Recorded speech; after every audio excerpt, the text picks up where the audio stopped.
why be literate? Do you want to be competent and dangerous, or do you want to be vague and useless? Because those are your options, and I don't care what your job is. If you're a plumber, I have great respect for plumbers, by the way, and you're articulate, you can negotiate with your clients, you can introduce your coworkers, you can make a case for your employees, you can advertise your services, you can think through your problems. You're firing on all cylinders. Our whole culture is based on the idea of the supremacy of the word. Our whole culture is based on the idea that it is the word itself that extracts habitable order from chaos and possibility. And the reason our culture is predicated on that is because it's a deep truth. And to the degree that our culture actually embodies that, it works. If you can communicate in those means, speaking, writing, and if you can think, you are so powerful that nothing can stop you. You think about it, well, what do you mean? Well, I don't care who you are. I don't care if you're a plumber or a waitress. Not that there's anything wrong with being a plumber or a waitress, because there isn't. It's like you're going to negotiate for a raise, you're going to negotiate for a promotion, you're going to negotiate how your customers treat you, you're going to negotiate how you advertise yourself, for example, with regards to picking up customers. That's all articulated linguistic ability, the ability to express yourself. If you're good at that, you win, period. And so, right, look, there's a reason, like the children of rich people took liberal arts degrees. Why? Because the rich knew that that was the best possible training for leadership positions. And it wasn't because it was a romp through the park for 4 years and then daddy's inheritance. It was because if you learned how to communicate, you were unstoppable. You can accomplish what you want to accomplish if you're being wise about it by being eminently reasonable. That's the thing, is you can have reason on your side, and I mean reason in the best possible sense. It's like you don't have to be temperamental and impulsive in this sort of situation. You can try to put yourself together, which I would highly recommend, and then you can lay yourself open to the attacks. Now, that means you should be able to defend yourself. You should have the articulated structures at hand. You should orient yourself properly, politically and philosophically, and even physically for that matter, so that you're a force to contend with. But once you have that down, then you play it with the lightest possible hand. And that way also you have the highest probability of let's say, of changing the minds of people who are possessed by an ideology so that they can rejoin the productive political dialogue. And that's what you want. You don't want to defeat them. First of all, good luck with that. It's like, well, you're going to live with them. You can't defeat people that you live with, because there they are the next day. And if you defeat them, well, then they're defeated. And maybe that's not for the best. And second, it's not like they're happy about the fact that they're defeated. It's not like they're not going to be waiting around to find out when they can defeat you next. It's like if you're married to someone, think, well, I won that argument. It's like, no, you didn't. No, you didn't, because there that person is, waking up next to you the next day. And so if you won, and they're defeated and humiliated because of it, then the probability that they're going to react properly to you, if they have any sense at all, is very low. And so what you want is you want to negotiate your way to a sustainable peace. And that's what you want to do in the political realm too, because, well, in this country, there's a certain amount of polarization. I don't think it's anywhere near as bad as the media is making it out to be, as they go through their death spirals and generate clickbait like mad. Because, in the US, you guys have been voting 50% Republican and 50% Democrat for what, about 20 years, right down the middle. It hasn't changed that much. But these people who are on the opposite side of the political spectrum from you, they're the people who live across the street. They're the people who live down the street. They're family members, for that matter. And you're going to have to live with them. It's like you don't want to defeat them. You want to bring them back into the reasonable political dialogue. And you do that by having a certain amount, first of all, by getting your act together so that you're a credible and admirable person, but then by having some forbearance and negotiating towards peace.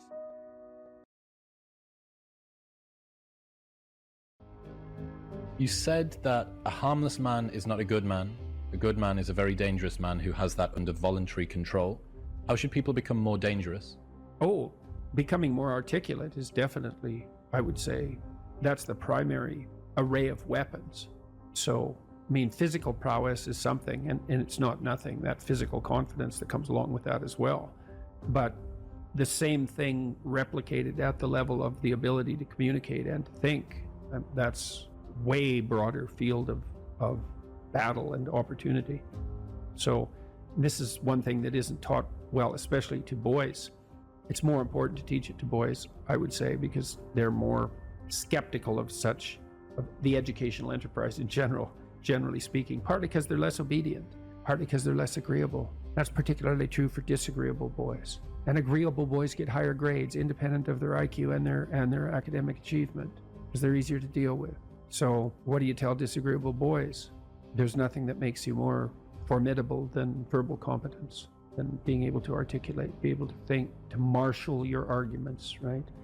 It's a battlefield metaphor. Get everything in order, get all your information straight, to marshal your forces. And so, I mean, that's part of the reason that rap artists are so popular, especially among disaffected young men, black and white alike, because they're unbelievably articulate.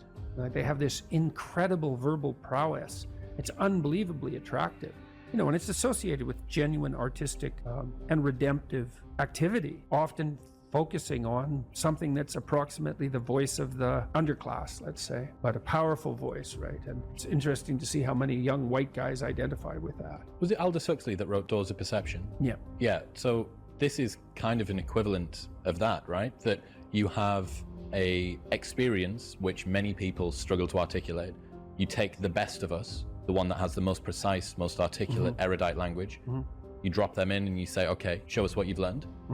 This is the equivalent, but for just a different community, a different sort of life, that maybe you don't have the ability to describe what it feels like to live on a council estate in Manchester or in, one of the neighborhoods of Brooklyn or whatever it might be. And then this person can, and it feels like it's your voice. Yeah, well, if you're a young man, you still feel alienated from your place as rightful heir of the proper kingdom. I mean, that's an existential truism for everyone, particularly for every young man. Because he is an outsider in many ways. He's young and juvenile and not very highly valued, and then is in some sense hurt by the inadequacies of the current king, the current culture, and is easily turned against it because of that. And that's the machinations of the evil uncle. That's the King Arthur story. That's the story of Horus and Osiris. It's an ancient story. It's the story of Sauron, and it's there all the time. And you see in rap music, in hip hop, all of that alienation being given an articulated voice in an artistic sense. And that's a good example of the power of verbal facility. And that's the route to, let's say, marketing education to young men. It's like, you want to take your rightful place in the kingdom? It's like, get your tongue straight, man. Get it under control in the highest possible sense. We went to a comedy club, Tammy and I, in New York, the Comedy Cellar. It's a great comedy club. And the last comic was an English guy. And he was not particularly physically prepossessing, and he made a lot of jokes about that, and it was quite funny. And then he divided the audience into 5 sections, and he asked each section to toss up a topic, just to yell out a topic. And they were like random topics like the Kennedy assassination and electric lighting before 1890. Those were 2 of the topics, and the other 3 were just as diverse. And then he put on some beats, and he did about an 8-minute rap. Every verse rhymed, and he tied the whole thing together at the end and ended at the end of the music, all spontaneously. It was unbelievable. And that's logos, man. That's the redemptive power of the logos right there. The magic word, the sacred word, just manifesting itself on stage. There's something very impressive. Something about that does feel dangerous as well. Not in a, I need to be concerned and this should be contaminated and walled off, but in a way that you think that person has so much competence that it's flowing out of them, and you almost feel competent by being around them. So but you certainly feel competent by appreciating it. Yeah. Right. Because it speaks to the part of you that is capable of appreciating such things. You think, wow, that's really something. That's an amazing display. That's an amazing thing to see. Amazing, right? A very interesting word, amazing. And you're trapped, and you're trapped by the charisma of that. And that charisma, that's not nothing. That's a signal of something redemptive occurring. That accounts for virtually all of the attraction of hip hop and raps. The articulated voice of the struggling but worthy underclass. I suppose that's a good way of putting it. But those who are alienated from their rightful place. And so that verbal prowess is one of the ways they struggle up towards the light and that's a good example of that, of having that danger under control, because it's a dark genre in many ways, right? There's a real undercurrent and air of violence that surrounds that and its culture, like the punk movement in the UK back in the late 70s. Same sort of thing, but that capacity to express that in a poetic manner, in a compelling manner. Johnny Rotten was great at that. He was so intense. He has a song called Rise, which I used to show my clients all the time when I was starting assertiveness training with them. I'd put on Johnny Rotten's Rise, and the line in there is anger is an energy, and he's got these unbelievably intense eyes. Anger is an energy. You bet. And John Lydon, man, he could channel that like almost no one I've ever seen. He'd get that anger built up inside him, and then it was completely under control, and he expressed it in his music, and he's absolutely captivating, unbelievably charismatic. And I really liked his music, that raw anger in the music. But it was in the bloody music, wasn't it? It wasn't some random riot, you know? He transmuted that into something, you know. You can argue about the poetic merits of punk rock, although I don't think you should. I mean, I Did It My Way, Sid Vicious's version of I Did It My Way. My God, that's a work of genius. That it's so brilliantly satirical.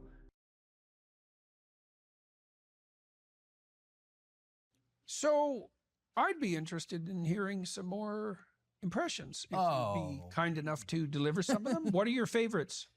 Let me conjure up the gods here. That is what I'm trying to do, when I'm doing that. It's like, let's get those words out of the chaos. It is helpful when I saw you looking up, because everybody has this shame when they're thinking, you know, and you look down. So that's a habit I pulled from you. You're not even in my impressions, but it just conveys confidence. When you're thinking, to go, you know, you're going to put your head up and make yourself vulnerable, opposed to, well, where, you know, what did she like in bed? I hadn't really thought about it as a more open posture, but that's right. It is a more open posture. Well, and you're also, you know, turning your eyes heavenward symbolically, and you embody your meanings.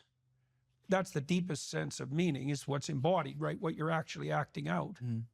And it is a form of searching for the words, to find them, not to calculate them, but to find them.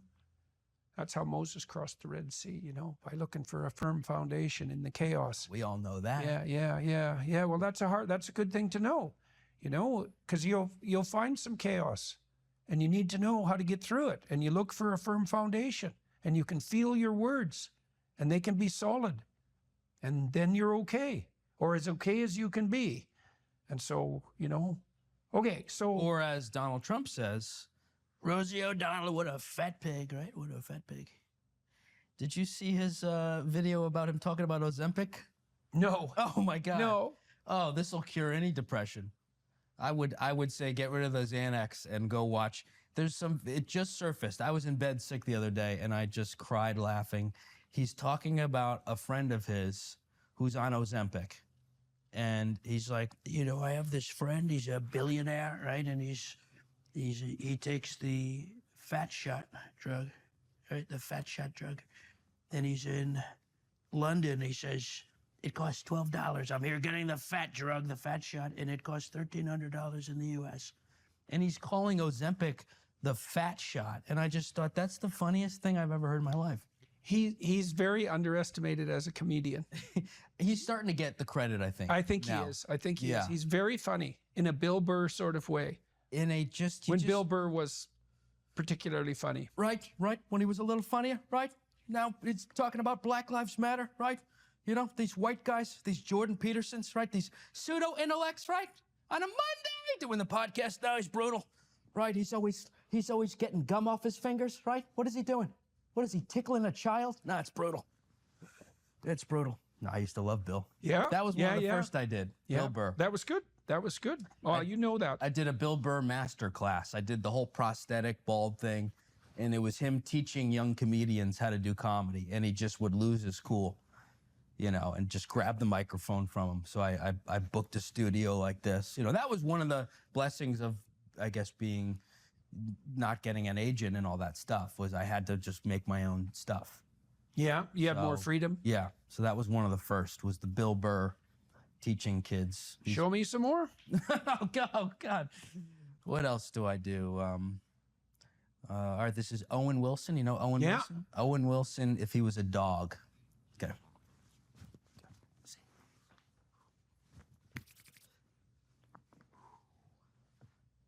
Bow wow. That's it. Yeah. You know. Yeah. That's good. It. That's what good. I would call my stupidest joke. Yeah. But works better than almost anything I do.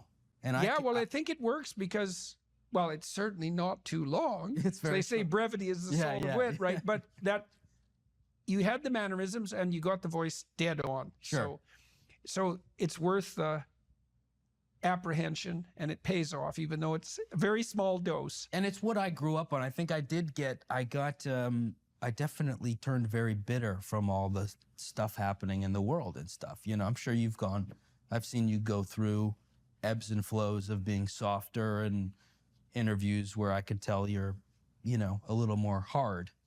But I do want to get back to that silly, you know, just silly physical comedy, you know, stuff everybody can laugh at. Yeah. I had to go in really hard on all the stuff, the wokeism and all that stuff. And that'll be a gift that is laid out forever.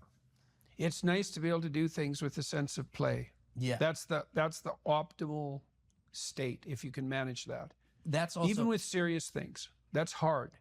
It's a good test of when I do have the courage to approach a person of the opposite sex to ask them for coffee before getting dragged away by security. I am testing for playfulness. Yeah. You know, I'll always do something a little playful, a little silly, and see if they recoil or if they play along a bit. Right. Yesterday I went and I just... Right. Well, that's why little boys and little girls play together, you know, so that they can learn how to play together. And I'm stuck in this little boy body here. So let's see some more impressions if you're inclined. More, yeah. Well, what else do I do? I do the, what you remember when Mitch McConnell, he froze up when he was talking. Yeah. So I do a joke about our politicians are so old, no one even notices when they have strokes, because he really froze for a while. He was and the fellow vice and I'll hold that for about 10 minutes on stage. I'll just hold it until people stop laughing. That's 1/9 of the whole set. That's the Mitch. I'm very dedicated. 20 minutes is me as Biden trying to get up the stairs. I just do it in real time. So now you said that you're not scripting your sets. I don't. I used to have a set list right on, and I'd go boom, boom, boom, boom, boom. Because I had never done a full hour. You do these comedy club sets that are 10 to 15 minutes. Right. With 10 people. 90, you're doing 90 minutes now. Sometimes I'll do 90, 80 to 90. Yeah. And it also helps me rely on myself and not have someone go out there and warm up the crowd. Mm-hmm. Right, you have to warm up your own crowd. I have to warm Are you up getting better at it? Yeah. What are you learning? Well, you go out and you might just, feel what the energy is. Yeah. And sometimes they're rustling around, and the other night I just got a vacuum from backstage, and I just vacuumed the crowd for 5 minutes. Oh, yeah. Until they settled down. Until they focused. And you know, one of the things I tell speakers is not to start speaking until everyone is silent, right? Because if you start speaking before they're silent, you've given them permission to rustle around and talk. Right. So you wait. And if you wait, everyone will go silent, partly because they're wondering what the hell's going on. Yeah. Right? Because they're expecting you to start. So you just wait. Then it's dead silent. Then you wait a little longer because you want people thinking, what the hell's going on here? Then they're paying attention. Then you go. That's much better. And I saw you do that at the Beacon. And as a comedian, you might go, I liked what Jordan did. You know what? I'm going to hold it for 10 more seconds. And maybe I'll walk off. Yeah. Yeah, well, Man in the Moon, who was that? Kaufman. Andy Kaufman. Kaufman. Yes. He would do that Yes. on live TV, right? Hold that silence till the producers were willing to pull the plug, and then he'd Brilliant. start. Yeah. He Yeah. definitely influenced me quite a bit. It takes a lot of confidence to do that, to hold that silence. If you take a risk like that up top, though, the crowd also might trust you and go, geez, that guy's got some balls. Yeah. You know, we might be a little more submissive now. Well, the crowd wants to know. The crowd is hoping that there's a reason they're there paying attention to you. And if you don't think that there's a reason, if you're not in screwed. control, and I don't mean command, I mean if you're not orchestrating the event, well, what the hell good are you? Right? I mean, you're the one that's point of focus, and so it's up to you to indicate some confidence You have to. and some invitation. If you concentrate solely on your career, you can get a long way in your career. And I would say that that's a strategy that a minority of men preferentially do. That's all they do. They work like 70, 80 hours a week. They go flat out on their career. They're staking everything on the small probability of exceptional status in a narrow domain. But it's hard on them. They don't have a life. It's very difficult for them to have a family. They don't know how to take any leisure activity. Like, they get very one-dimensional. Now, it may be that that unidimensionality is the price you have to pay to be exceptional at one thing, right? Because if you're going to be something like a genius-level mathematician, and you want to do that for, or a scientist, say, it's like you're in your lab all the time, you're working 70 hours a week or 80 hours a week, you're smart, you're dedicated, you're unidimensional, and that's how you get to beat all the other people who are doing that. It's the only way. But the problem is you don't get a life. Now, if you love being a scientist and you have that kind of focus of mind, well, first of all, you're a rare person, and second, you're going to pay for it. But fine, more power to you. But it's a risky business to do that. You sacrifice a lot for it, you know. And I would say most often, if you're speaking about having a healthy life, that isn't what you do. You spread yourself out more. So, you know, you have a family. You have some things that you do outside of work that are meaningful to you and useful. You have a network of friends. Well, those 3 things alone, or 4 things alone, are plenty to keep you well oriented. And then if one of those things collapses, you know, everything doesn't go. Now, the price you pay for that is the more you strive to optimize that balance, the less likely you are to be fantastically successful at any single one of them. But you might have a very, you know, if you consider your life as a whole, that might be a winning strategy. One of the things Carl Jung said, I really liked this. He thought that men went after perfection and women went after wholeness. There's something different at the top of the value hierarchy.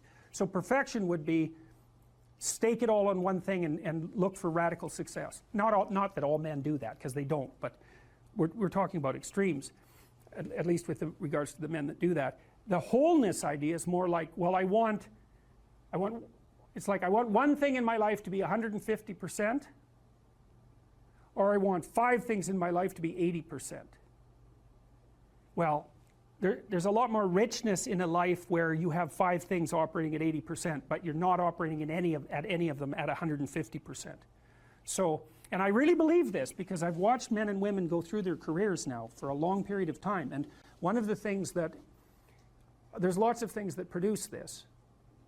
But one of the things that I've noticed is that mostly women in their 30s bail out of unidimensional careers. They won't do them.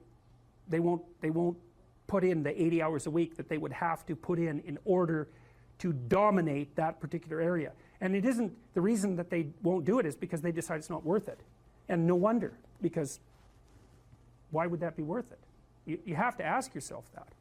It's like, well, you want to be an outstanding scientist. It's like, okay, really, that's what you want. Because that means that's what you do. Because you're competing with other people. You know, they're smart, they're hardworking. And if you want to be at the top, you have to be smarter and work harder than any of them. And working hard means working long hours. I mean, it also means working diligently, but in the final analysis, it's also an additive issue. If I'm smart and hardworking and I can crank out for 70 hours a week, and you do it for 30, it's like, in 2 years, I'm so far ahead of you, you will never, ever catch up. So, anyways. And I think partly, maybe part of the reason too that women are oriented that way more than men, I think there's two reasons. One is socioeconomic status does not make women more attractive on the mating market, but it does make men more attractive. And the second is women's time frame is compressed, right? Because guys can always say, well, I'll have kids later, and they can say that till they're like 80. Whereas women, it's like, no way, man, you got to get it together by the time you're, let's say 40, but really probably by 35, but definitely by 40, because otherwise it ain't happening. And that's bloody dreadful. One of the common routes to extreme unhappiness is to want children and not have them. I wouldn't recommend that. You know, you see couples who are in their 30s. 1 couple in 3 over the age of 30 has fertility problems. That's defined as inability to conceive after 1 year of trying. 1 in 3. So it's worth thinking about, because people are very, very unhappy if they want to have kids and then they can't. Man, you're in the medical mill for 10 years if that's what happens to you. We've got a hypothesis that we're still working out that's supported to some degree by the relevant literature. So imagine that you're looking for a stable partner, right? So you might think, well, what do you want in a stable partner? And at least in principle, one of the things you don't want is too much mismatch between you and that person on the 5 fundamental dimensions. So for example, if you're really extroverted and you have a really introverted partner, you're going to engage in continual conflict about how much social activity the two of you should subject yourself to. And it's very, very difficult for people who widely differ on those dimensions to come to consensus, because it's not just a matter of opinion, right? It's really a matter of different, if you're looking at extremes, of really different types of people. And the thing about introverts is they just don't enjoy large-scale social interaction that much. One-on-one they're often fine, but in a group they don't like that, and it tires them out. Whereas a real extrovert, it's like you isolate them and they just wither on the vine, because a huge part of what actually motivates them in a positive way is tangled up with social interaction. And so if you're an agreeable person and you have a particularly disagreeable partner, you're also going to run into problems, because the agreeable person will say whatever you want whenever, and the disagreeable person will say, well, I'd like to know what the hell you want for a change, and be much more harsh and much more demanding in the situation. And the agreeable person is going to find the disagreeable person harsh and unpleasant, and the disagreeable person is going to find the agreeable person wishy-washy and unable to stand up for themselves. And again, that's actually one of the primary sources of tension between men and women, because women tend to be higher in agreeableness than men.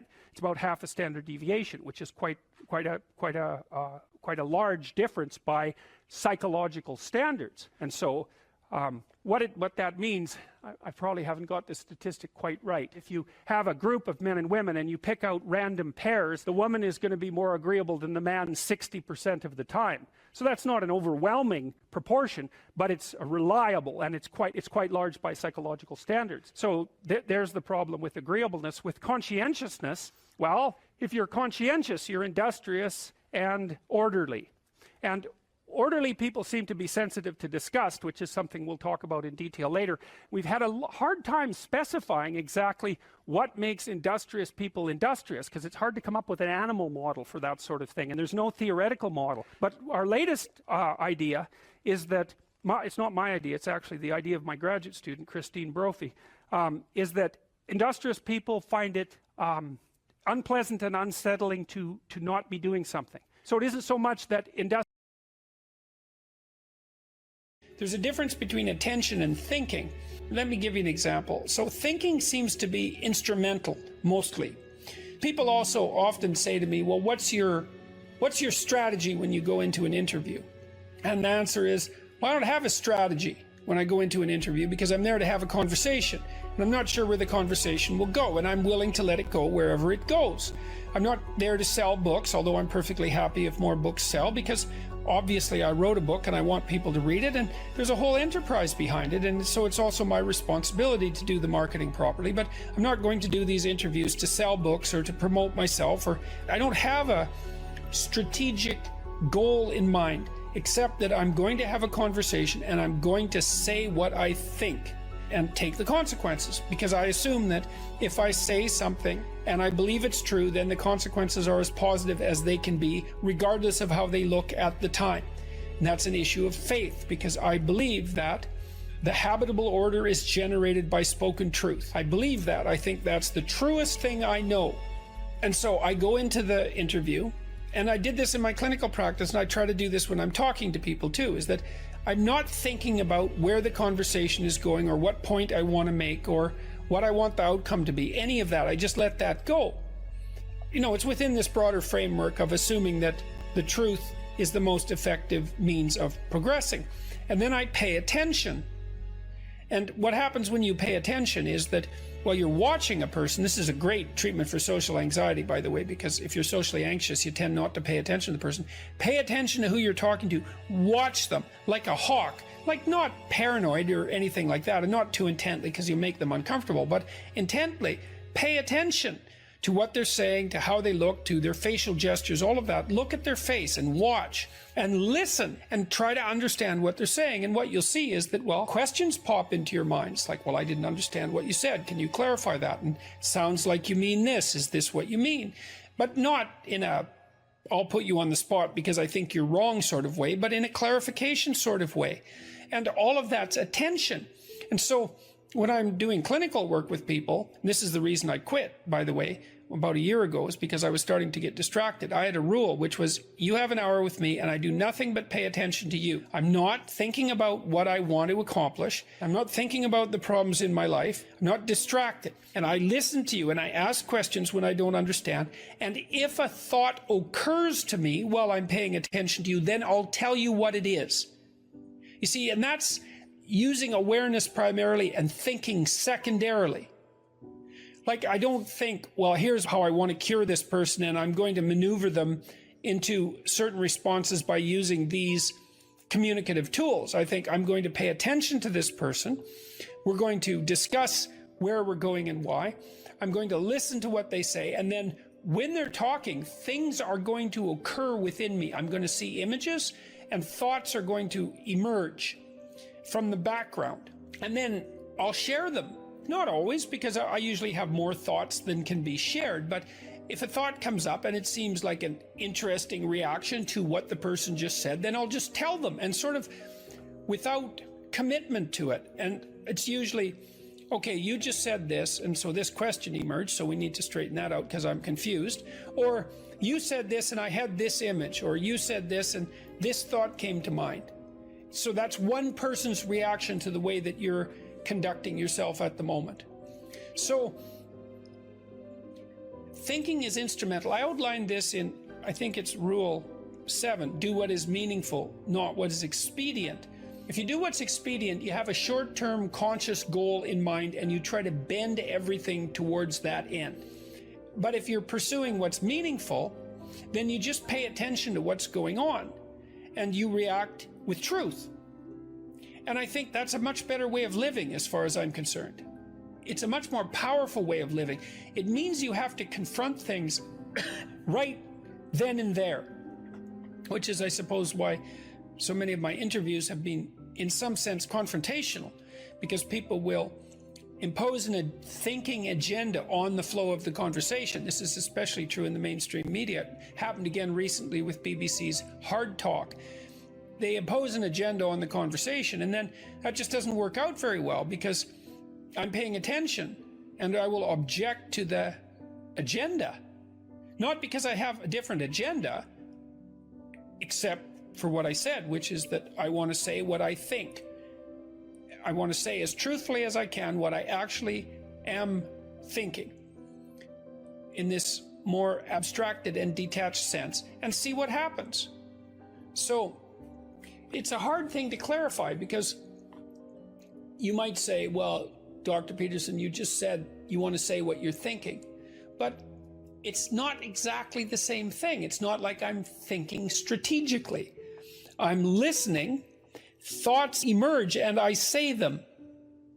I'm not putting spin on things. I'm not trying to manipulate the conversation in any particular way. And again, the reason for that is because I decided a long time ago, probably 30 years, that there was no more effective way of dealing with a complex situation than to try to say what you believe to be true and not to manipulate it, none of that. Because those are all lies as far as I'm concerned, that kind of manipulation and spin. and you can write about what you think about the problems that obsess you, and you can become articulate as a consequence. And there'll be nothing about that that isn't the adventure of your life. Right? To become articulate is to become the master of your own tongue. To become properly articulate is to make the word divine and to treat it in that manner. The divine word creates the order that's habitable and good. And if you do believe that, go all in. See what happens if you become articulate. The most dangerous person is one who is articulate. What would you recommend to a one who wants to learn to speak in a more articulate manner? Well, articulate is an interesting word, because if your joints are articulated, and that means you can do things with them because they're articulated, right? They're not one solid, vague mass. They're differentiated. And someone who's graceful is articulated and compelling because they're articulated. And speech is a form of articulation in that manner because the act of speech itself is extremely complicated. It's a very complicated motor activity, right? It's a very complicated action to dance with your tongue, let's say. It is definitely the case that there is no more exceptional form of the capacity to be dangerous than to be articulate. And one of the things that really shocks me, and part of the reason that my son and I and our co-workers developed this essay app, is that young men in particular are never taught this. Why be literate? Do you want to be competent and dangerous, or do you want to be vague and useless? Because those are your options, and I don't care what your job is. If you're a plumber, I have great respect for plumbers, by the way, and you're articulate, you can negotiate with your clients, you can introduce your coworkers, you can make a case for your employees, you can advertise your services, you can think through your problems. You're firing on all cylinders. Our whole culture is based on the idea of the supremacy of the word. Our whole culture is based on the idea that it is the word itself that extracts habitable order from chaos and possibility. And the reason our culture is predicated on that is because it's a deep truth. And to the degree that our culture actually embodies that, it works. It's a great thing to be articulate. It would be so lovely if our educators were wise enough to communicate this appropriately to young men who are striving forward, and to let them know in no uncertain terms that if they want to make themselves into forces to be contended with, that there's no surer route to that than an exceptional poetic literacy. Now, it's not like young people don't have an intuition of this. There are reasons they admire rap musicians, for example, who are often extraordinarily articulate in their performance and their capacity for spontaneous poetic utterance.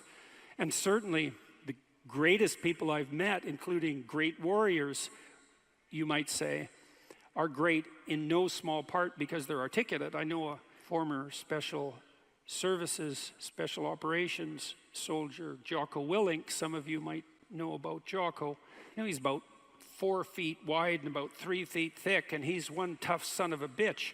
I'll tell you, you don't want to mess with him, and he knows perfectly well and is very capable of articulating the fact that his success as a eminent warrior is in no small part dependent on his ability to communicate.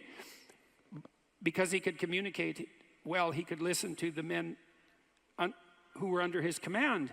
Because he was articulate, he could explain to his superiors the situation on the ground. Because he was articulate, he could make a case that the men under his command who were deserving would be promoted. Because he could think in an articulate manner, he could plan strategically and not lose battles. And what's the alternative? You want to be inarticulate? You want to say and like and and pause and stumble and be unable to formulate a strategy, be unable to elucidate a vision, be unable to compel and convince other people, to entice them with your articulated vision of what might be. You want the opposite of that? Why would you want that? You would choose awkwardness over grace? It's preposterous. It's beyond foolish. And I cannot understand for the life of me why this case isn't made in a compelling manner, particularly to young men. And I know it's not being articulated to young men because they're dropping out of the educational realm in droves. And it's unbelievably sad. So, how do you become articulate? Well, by paying attention to what you say, you can think of this as an analogy. Imagine that you're trying to walk across a swamp, and the swamp is murky. But you know there's a path under the water, but it twists and moves. And if you stay on the path, you won't drown. The crocodiles in the swamp won't devour you. And as you walk forward, you can feel with your next step where the stone might be. And then you feel it's solid, then you take that step, and then you do the same thing with your foot again. You search, and you find out what's solid, and you step on it, and you move forward in that manner. That's what you do with your words. It's the same thing. You feel, and you feel, is this the right word?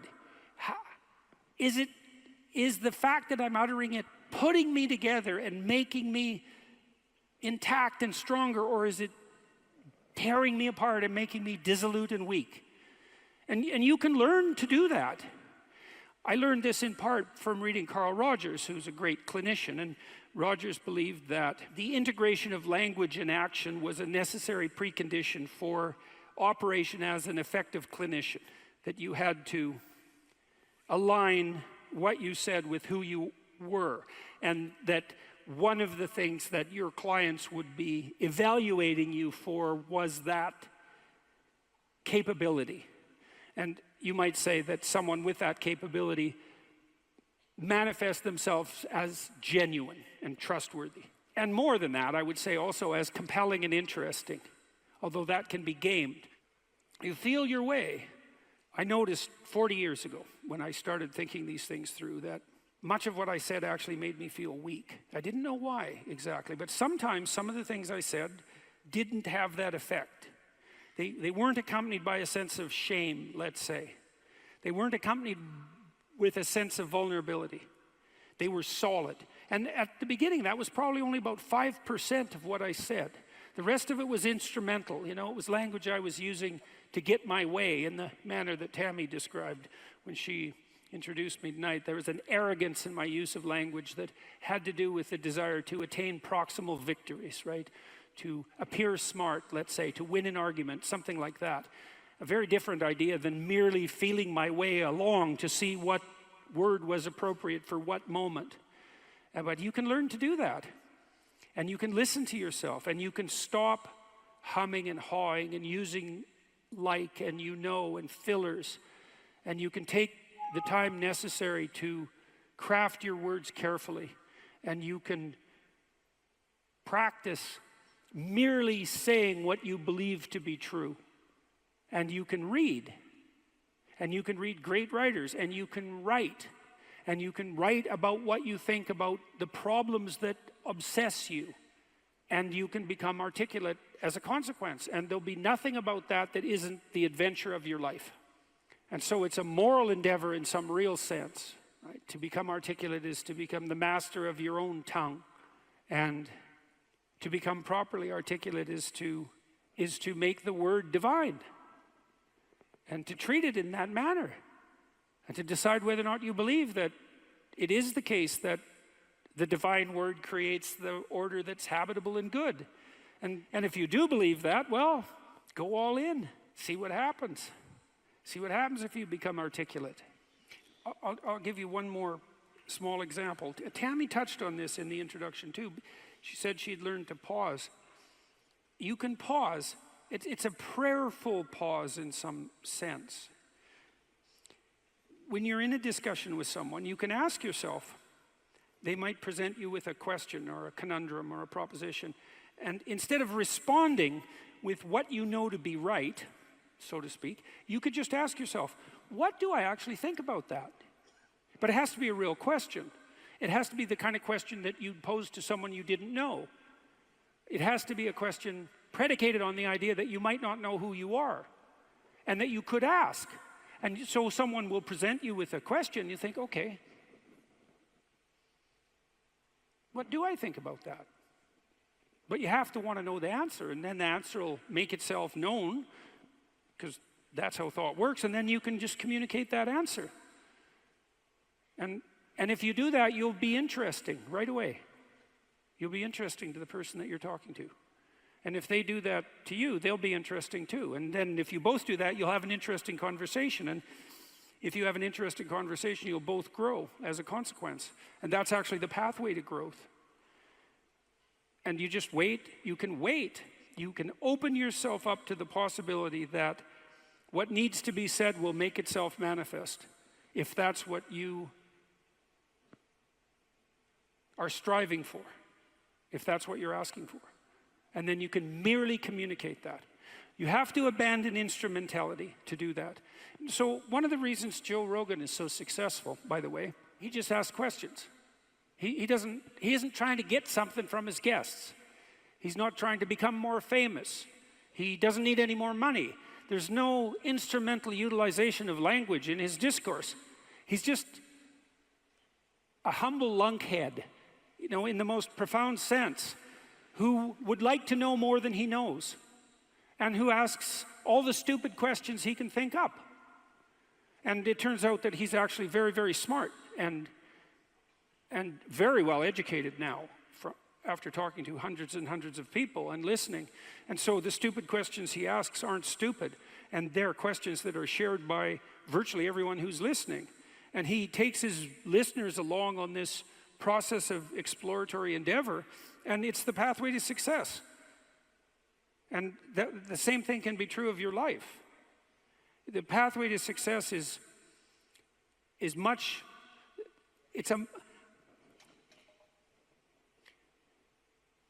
if you're guided by the spirit of honest inquiry and every word you say is reflective of what you believe to be the truth, then the pathway that you walk on is a golden pathway to success. And I know that. I know that to be true.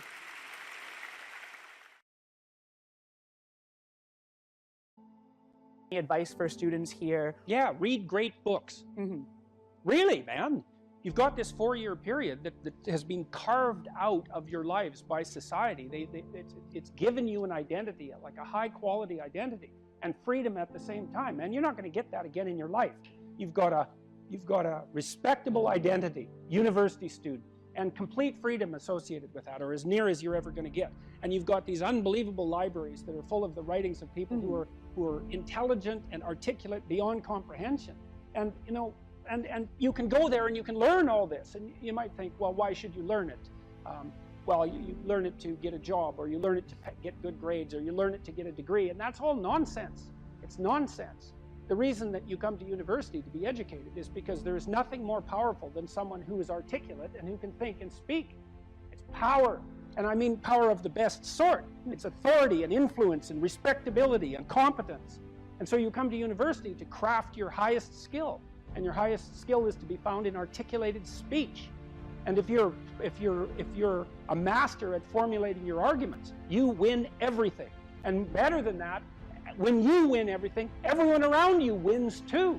Because to transform yourself into, let's consider your transformation to something approximating the logos. It means you shine a light on the whole world. Well, there's nothing more exciting to do than that. There's nothing better you can possibly do. And to think that you're coming to university to be, you know, trained to have a job, it's like, great, that's a hell of a lot better than being unemployed and covered with Cheeto dust while you're snacking away in front of your video game in the basement. But it's not and I don't have anything against video games, by the way, but it's hardly a triumphant call to being in the world, and that's what university should be calling forth. It's like, God, you people, you know, I know what Harvard students are like. I taught here for 5 years. You people are spectacular. You're spectacular. You're all capable of being world beaters. You transform yourself into something that's articulated and sensible and grounded in history and knowledgeable and wise, man. You can do anything you want, and hopefully anything you want for good. Because if you have any sense, everything you want to do would be for the good, because there's nothing more compelling or meaningful or useful in combating the tragedy of life than to struggle with all your soul on behalf of the good. And the universities have forgotten that. It's why everyone's bailing out of the humanities, and they should. The humanities are corrupt. And they're corrupt because they're not telling students this. It's so bloody obvious. It's like, learn to think, learn to speak, learn to read. It makes you a superpower, an individual superpower. I don't understand why that isn't just told to students. It's not that hard to understand, and everyone wants to hear it. It's like, really? I could do that? I could do that? It's like, yeah, really, you could do that. And the whole society around you has labored for really thousands of years to provide every single one of you with this spectacular opportunity that you have while you're undergraduates and graduate students here, man. Everyone's just praying that you would come here and manifest everything that you could manifest. And that's what you should be doing, instead of waving placards and complaining about how you're oppressed, for God's sake. You see these Yale students complaining about their oppression. It just leaves me aghast. It's like, well, we're against the ruling class. It's like, no, you're baby ruling class members. You're young.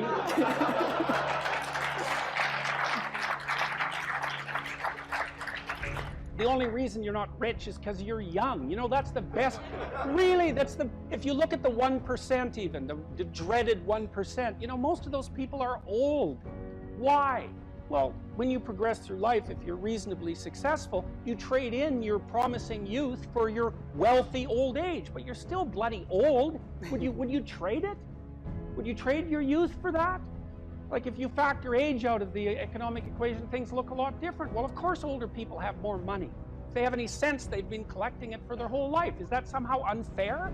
It's not unfair unless you want to be poverty-stricken when you're 70, and you don't want to be poverty-stricken when you're 70. So I just don't understand what's happened to the universities. I can't believe that you're not told when you come the first day, look, man, you're here on a heroic mission. You're going to take your capacity to articulate yourself to levels that are undreamed of. You're going to come out of here unstoppable. You're going to be able to do anything you want. It's like, that's what you're here for. Instead, you're taught that, well, you know, the world's a pretty oppressive place, and you're probably the bottom of the victim pile, and there's virtually nothing you can do about it except, you know, deconstruct the patriarchy. And it's so weak-kneed and so pathetic that universities should be embarrassed that that's what they're peddling to students. I'm embarrassed by it. You know, I've gone on public record telling parents, bloody well send your boys to trade school, because at least they'll learn something useful. And that's a terrible thing for someone like me to say, because I do believe that being articulated and educated in the highest possible manner there's nothing that's better for you and for society. And why have the universities forgotten this? Well, that's postmodern neo-Marxism for you, you know, and the philosophy of intense resentment and oppression and group identity, and God, it's just pathetic. Dr. Peterson, I think a lot of students here would agree with you that one of the main purposes of education at college, particularly at Harvard, is to develop their sense of articulation, their ability to read, their ability to critically think. But then what comes after? Particularly at Harvard, there's a big discussion on what is a good life? What does it mean to use those skills that we get here, and then we graduate? What do we do from there? Stop unnecessary suffering. That's what you do. You know, that's your calling. It's like you say, well, what do you do after you graduate? Well, if you graduate articulated and powerful, there will be people giving you so many opportunities you won't even be able to keep up with them. You know, I've worked with very, very competent people in many different domains in my life, hyper-competent people. And I can tell you some very interesting things about hyper-competent people. The first thing is they are not selfish, and they're not greedy. And one of the great pleasures in their lives is to find people who have the capacity to also be hyper-competent and to open doors for them as rapidly as they can possibly be opened. They delight in that, because there's very few things that are more intrinsically meaningful if you're an accomplished person than to find young people who have the possibility of being accomplished and say, hey, look, here's an opportunity for you. It's like, go out there, man, kill it. And then they go out there and kill it, and you think, right on, man. Here's another opportunity. Why don't you go out there and nail that too? And you think, no, they're all hoarding their wealth and they're not going to share it with anyone. It's like, that's absolute, complete rubbish. And so you don't even have to worry about what you're going to do after you graduate from here if you turn yourself into half of what you could be, because people will be dying to offer you every opportunity that you can possibly make use of. So it's a moot point. The world is always desperately short of people who can think and speak. And you think, well, I won't be made use of. Well, first of all, you can't say that if you're at Harvard, for God's sake. I mean, people already figured out who you are. They've already figured it out, and they're offering you the world on a gold platter. They take it. It's yours. Take it. It's like, great, man. Put yourself together and deserve it. That would be great. And that's what everyone wants. It's what your parents want. It's also what you want. You know it. It's what you want. It's what women want from men. It's what men want from women. It's like for you to be who you could be. And the highest faculty of the human being is articulated speech. It's the divine faculty. And there is nothing more powerful than that. There's nothing that's even in the same league. And so if you don't have faith in that, then your priorities are misplaced. And I can't even understand why you wouldn't have faith in that being, say, Harvard students, because look where it's got you already. You know, you're already sitting on top of the world. So deserve it, make use of it, right? Go out there and fix things up. That's what you need to do. There's lots of things that need to be fixed up. And what you want to do is burden yourself with so much responsibility that you can barely stand. And then you'll get stronger trying to lift it up. And you won't be asking, what should I be doing with my life? Or what's the meaning of life? Or any of that. It'll be self-evident. It's self-evident. At minimum, you can say, there's more suffering in the world than there should be. And I could probably do something about that. And you can do something about that. So go do something about it. And then there'll be less suffering in the world. And then when you're 80, you can look back on your life and say, well, you know, there's less suffering in the world than there would have been had I not existed. And you don't have to even have a sense of ultimate destiny or even any sort of theistic belief to regard that as a positive good. Like, I think it goes beyond the mere pragmatic utility of addressing the world's ills, because I think we do live in a world that has a transcendent reality as well as the reality that we can detect. But even independently of that, it doesn't matter. It's like, I mean, this is part of the reason I like people like Bill Gates is a great example, man. That guy he's after 5 major diseases at the same time, right? He's trying to wipe out polio. He's trying to wipe out malaria. Yeah, exactly. He's trying to wipe out malaria. It's like, well, what should you do with your life? Well, you know, take a look at Bill Gates and see if you could do something like that. That would be good. Right? They're all like, why should I stand up, be a martyr, get fired? This guy at Google got fired. Yeah. How do you convince people that there's a point to standing up when it appears to be futile? Well, the first thing I think is you convince them that it's not futile. It might be difficult, but it's not futile. If you get your words right, you have something to say, there'll be an impact of those words. It might not be the impact that you would choose. But the other thing you got to tell people is, pick your poison. You may be in a situation where you don't have a cakewalk to the Garden of Paradise. You got tyranny or famine. Those are your choices. But you get to pick which one you have. And I would say if you're being oppressed, and I mean in your soul, by what you're required to swallow at work, well, you think you're not paying a price for that? You got no self-respect, and rightly so. But worse than that, you're an agent of your own destruction. You're destroying your own ideal, and you're letting people who are weak and corrupt win. And if you stood up and stood up properly, but you have to put yourself in order to do this, at least to some degree, right? You can't do it casually. You have to do it from some position of preparedness and strength. Then what makes you think you couldn't scare them back into the corners? And that would be a good thing. And, you know, the alternative, personally, is bad because there's a psychological degeneration that goes along with it. I've seen this with many, many of the people that I've worked with who have been tyrannized in the workplace to the absolute detriment of their psychological and physical health, right? To the point of collapse, confronting these crazy, crazy things when they were sensible people. That's a terrible price to pay, man. Like, it's a bad price. And then if the foolishness isn't dealt with at the local level, when it's still relatively trivial, then it will multiply until it's dealt with at the social level. And we're seeing signs of that already. Antifa is a good sign of that. You know, and problems that aren't solved multiply, and soon people fight. And you know, better to argue than to fight. Unless you want to fight. And some people want to fight, and I can understand why, but I wouldn't recommend it, because that doesn't lead good places. It really doesn't lead good places. So I'd say you have a duty. Maybe that's why you stand up. It's because you have a goddamn duty to stand up and say, just say what you have to say. You don't even have to be trying to make a point exactly or trying to get something done. It's like, this is how it looks to me. That's what that guy at Google did. He wrote this memo and he said, I talked to him today, he said, well, he went to a diversity training seminar and he thought, no, I don't agree with that. And so then they asked for feedback. So we wrote this document a month ago. This was written a month ago. Got no real response to it. Well, it bounced around inside Google until a lot of people, you know, got interested in it, and then it escaped into the outside world. But all he was doing was, he was told a bunch of things he didn't think were true.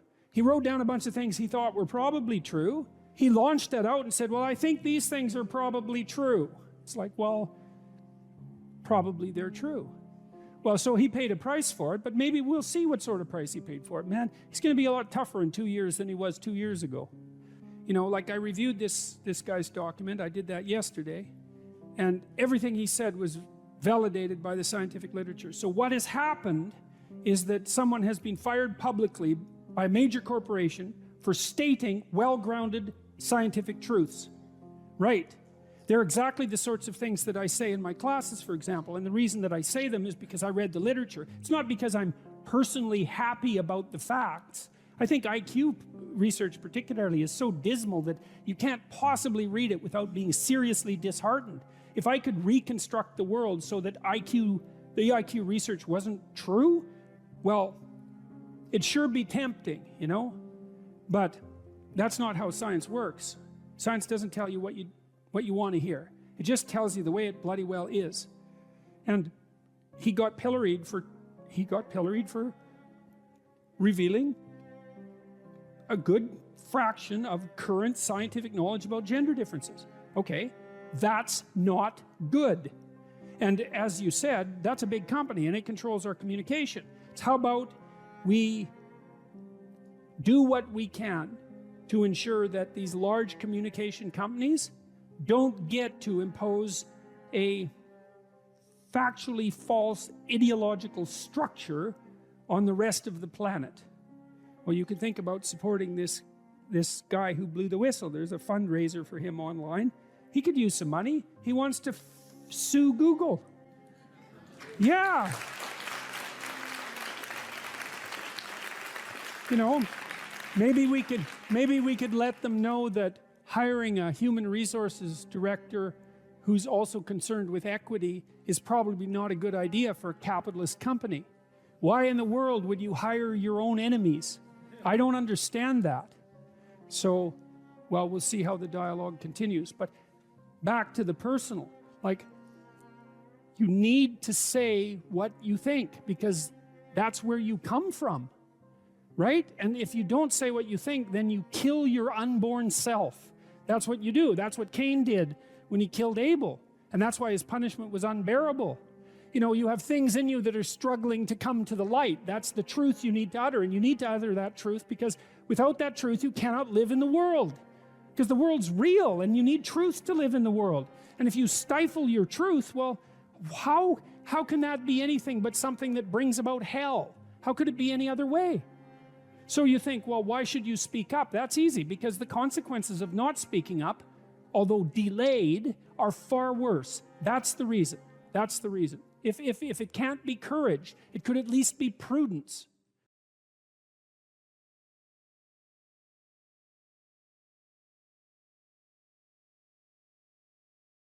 Look, let's say you're socially anxious. Okay, so what happens when you're socially anxious? You go to a party, your heart's beating. Why? The party is a monster. Why? Because it's judging you.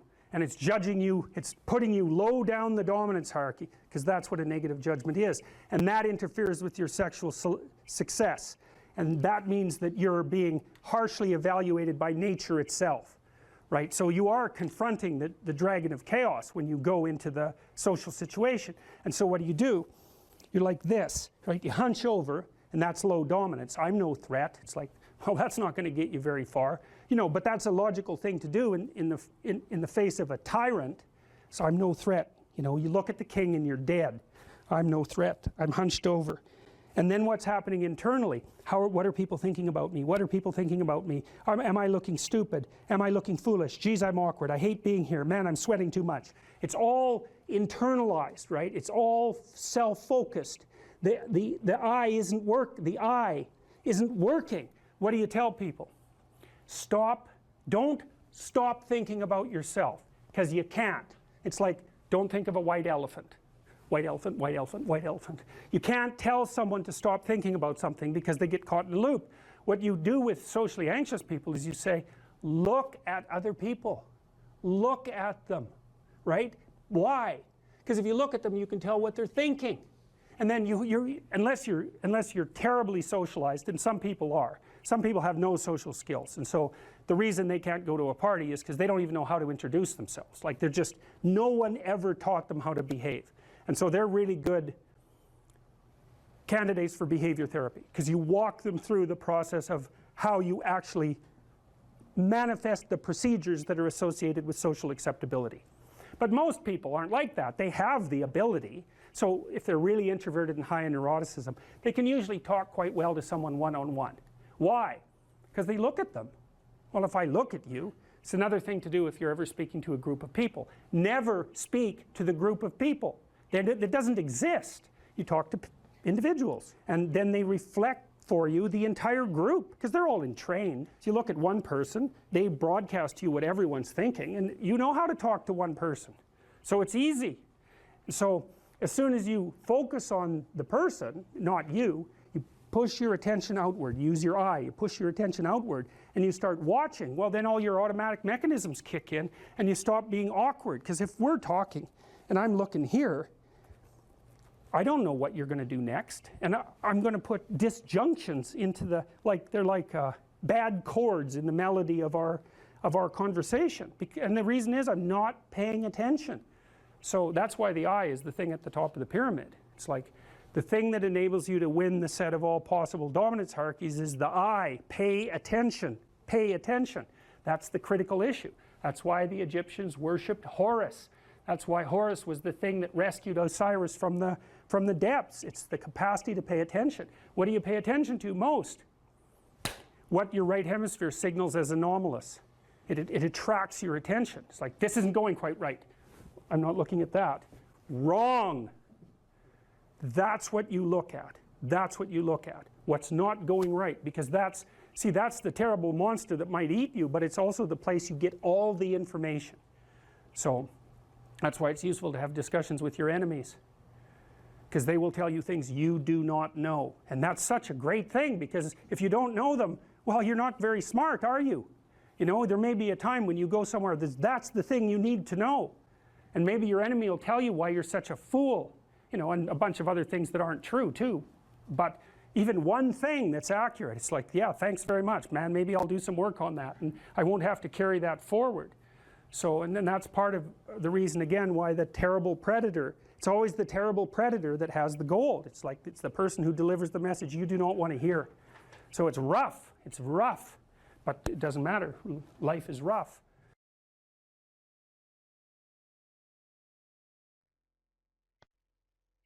If you could give one advice to us, how we could be able to actually put our opinion out there and to actually make people listen and not to cause some mindless conflict with just yelling, what advice would you give us?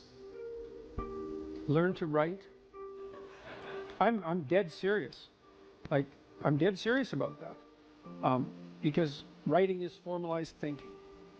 And so the way you write is, first of all, you need a problem. Because why write if you don't have a problem? So this is good advice if you're just writing an essay, by the way, from your classes. It's like, pick a bloody problem that you want to write about, because otherwise it's false right from the start. It's up to you to engage with the material until you find something that grips you, that you desire to investigate. Okay, so you need a problem. Well, the next thing you need to do is, well, you need to have something to say about the problem. Well, so reading is really good for that. Read as much as you can. Get your hands on that addresses the problem. Okay, so now you know a bunch of things, or at least provisionally know them. You at least have access to them. Well, now you start sorting through it. It's like, okay, well, maybe I need to summarize what I've learned, and then I need to iron out the contradictions between what I've learned, and I need to elegantly formulate that, and I need to get my word choice right, and my phrase choice right, and my sentence choice right, and I need to organize the sentences into proper paragraphs, and the paragraphs into proper sequence, so that I have a coherent argument. And at the same time, what you're doing is you're integrating your own personality at the highest and most abstract level of organization, and you're sharpening your tools, and you're putting yourself straight, because you're learning to think. You learn to do that by writing. And so I would say, pick some hard problems and learn to write very, very carefully. And when I say pay attention to the word, I mean that. Pick the right words, organize them into the right phrases, get your sentences straight. Like when I wrote my first book, Maps of Meaning, I believe I wrote every sentence in that book 50 times. 50 variants of every sentence. I'd read it once, I'd read it again, I'd read it again, I'd read it again, and I have a little competition. Which sentence is better? Which sentence is better? I pick that sentence. Do the same with the paragraphs. Over many, many years, you hone your words. They're the most powerful thing about you, bar none. If you are an effective writer and speaker and communicator, you have all the authority and competence that there is. And so you're at university. Maybe you're taking a humanities degree. Well, what's the humanities degree for? It's to teach you how to think. You learn to think by writing. Now there's more to read, to speak, and all of that. But the best thing you can do is read and write every day. A couple of hours every day. Write about things you find important, and see if you can discover what you believe to be true. And that'll build you a foundation. And it's unbelievably practical. Like if you look at people who are phenomenally successful across life, there's various reasons, but one of them is that they're unbelievably good at articulating what they're aiming at, and strategizing and negotiating and enticing people with a vision forward. It's like, get your words together, man. That makes you unstoppable. And that's the core of the humanities, that idea. Get your words together. Make yourself an articulate creature, and then you're deadly in the best possible way. So, and take that seriously. And I'll end with something too. You students, you might think in your more cynical moments that you have to offer your professors what they want and gerrymander the content of your language to suit their predilections, or what you consider to be their predilections. First of all, it's a very small minority of professors who are corrupt enough to punish you for producing a high-quality essay that they don't agree with. And though that's reprehensible, but it doesn't happen very often. But more importantly, it's the highest academic sin to do that, because what you're here to do is to learn to find your true voice. And every time you deviate from that for expedient reasons, you corrupt yourself. And not in a trivial way, because when you formulate your arguments, that becomes a permanent part of your character. You carry that with you. It becomes part of the structure through which you view the world, and it guides your actions. And so you hold your words pristine, and you work in a dedicated way to become as articulate and clear as you can possibly become. And there's nothing that's more practical and noble than that at the same time. That's why the humanities are so valuable. You think, well, what good is a humanities degree? It's like, well, you come out of here able to speak and think and write, no matter where you go, like you're headed for the pinnacle, and hopefully in a way that's positive for everyone. Okay, we're having a conversation. I'm deciding I'm going to listen to you, right? That's different than how people generally communicate, because usually when they communicate, they're doing something like, okay, we're going to have a conversation and I'm going to tell you why I'm right and I'll win if you agree. Or maybe you're having a conversation where, I don't know what you're trying to do. Maybe you're trying to impress the person you're talking to. So you're not listening to them at all. You're just thinking about what you're going to say next. Okay, so that's not this. This is, you might have something to tell me. And so I'm going to listen on the off chance that you'll tell me something that would really be useful for me to know. And so if you agree with me and I find that out, I know nothing more than I knew before. I just know what I knew before. And maybe I'm happy about that because, you know, it didn't get challenged. But I'm no smarter than I was before. But maybe you're different than me. And so while I'm listening to you, you'll tell me something I don't like. Maybe it's something I find contemptible or difficult, whatever. Maybe you'll tell me something I don't know, and then I won't be quite as stupid. And then maybe I won't run painfully into quite as many things. And that's a really useful thing to know, especially if you live with someone and you're trying to make long-term peace with them, is they're not the same as you. And their way they look at the world and the facts that they pull out of the world aren't the same as your facts. And even though you're going to be overwhelmed with the proclivity to demonstrate that you're right, it is the case that two brains are better than one. And so maybe 9 of the 10 things they tell you are dispensable, or maybe even 49 out of 50, but one thing, all you need to get out of the damn conversation is one thing you don't know. And one of the things that's very cool about a good psychotherapeutic session is that the whole conversation is like that. All you're doing is trying to express the truth of the situation as clearly as possible. That's it. And so now, Roger's proposition, and I'll tell you why he derived it, was that if you have a conversation like that with someone, it will make both of you better.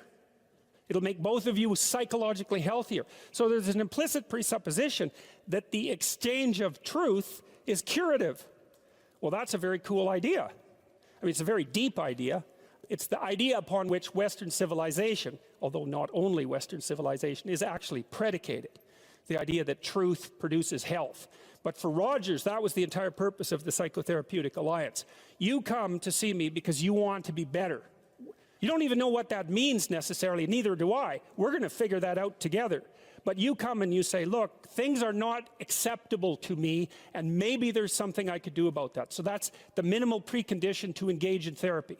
Something's wrong, you're willing to talk about it truthfully, and you want it to be better. Without that, the therapeutic relationship does not get off the ground. And so then you might ask, well, what relationships are therapeutic? And the answer to that would be, if you have a real relationship, it's therapeutic. If it isn't, what you have is not a relationship. God only knows what you have. You're a slave, they're a tyrant, you know, you're both butting heads with one another. It's a primate dominance hierarchy dispute. Oh, I don't know, you're like 2 cats in a barrel or 2 people with their hands around each other's throats. But what you have is not a relationship. One of the things I try to do in my therapeutic sessions is, first of all, to listen, to really listen. And then, while I listen, I watch. And while I'm listening, things will happen in my head. You know, maybe I'll get a little image of something, or I'll get a thought or a question will emerge, and then I'll just tell the person what that is. But it's sort of directionless, you know. It's not like I have a goal, except that we're trying to make things better. I'm on the side of the part of the person that wants things to be better, not worse. And so those parts of us have a dialogue, and the consequence of that dialogue is that certain things take place, and then I'll just tell the person what happened.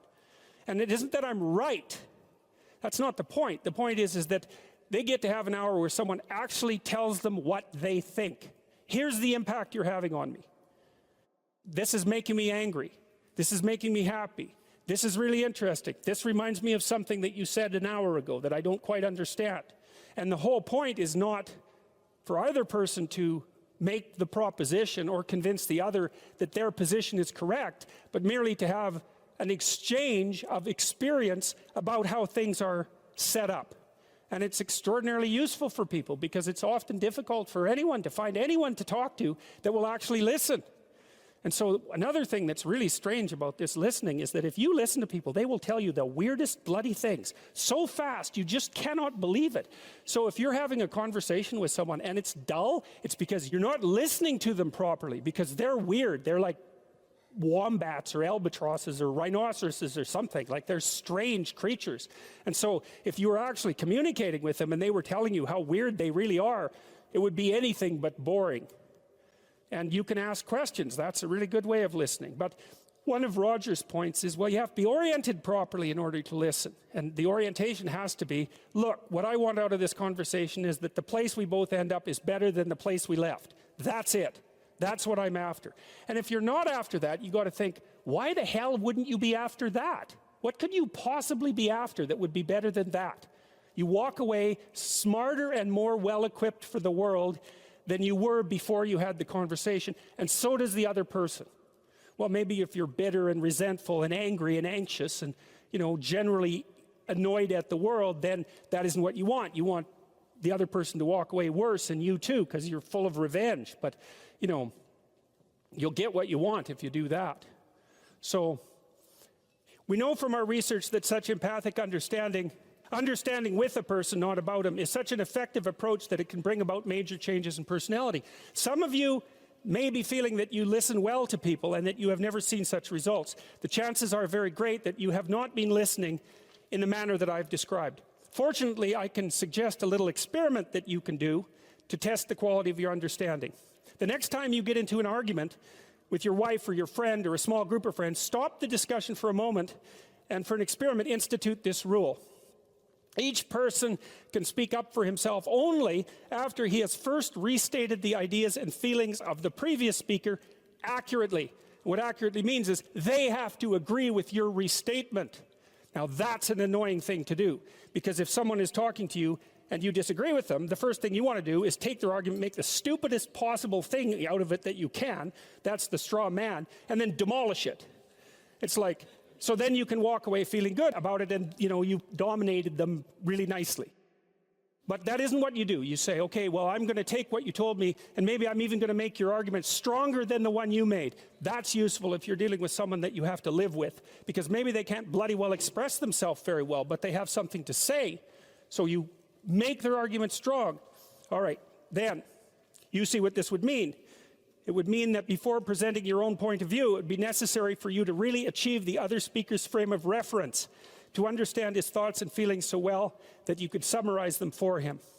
Sounds simple, doesn't it?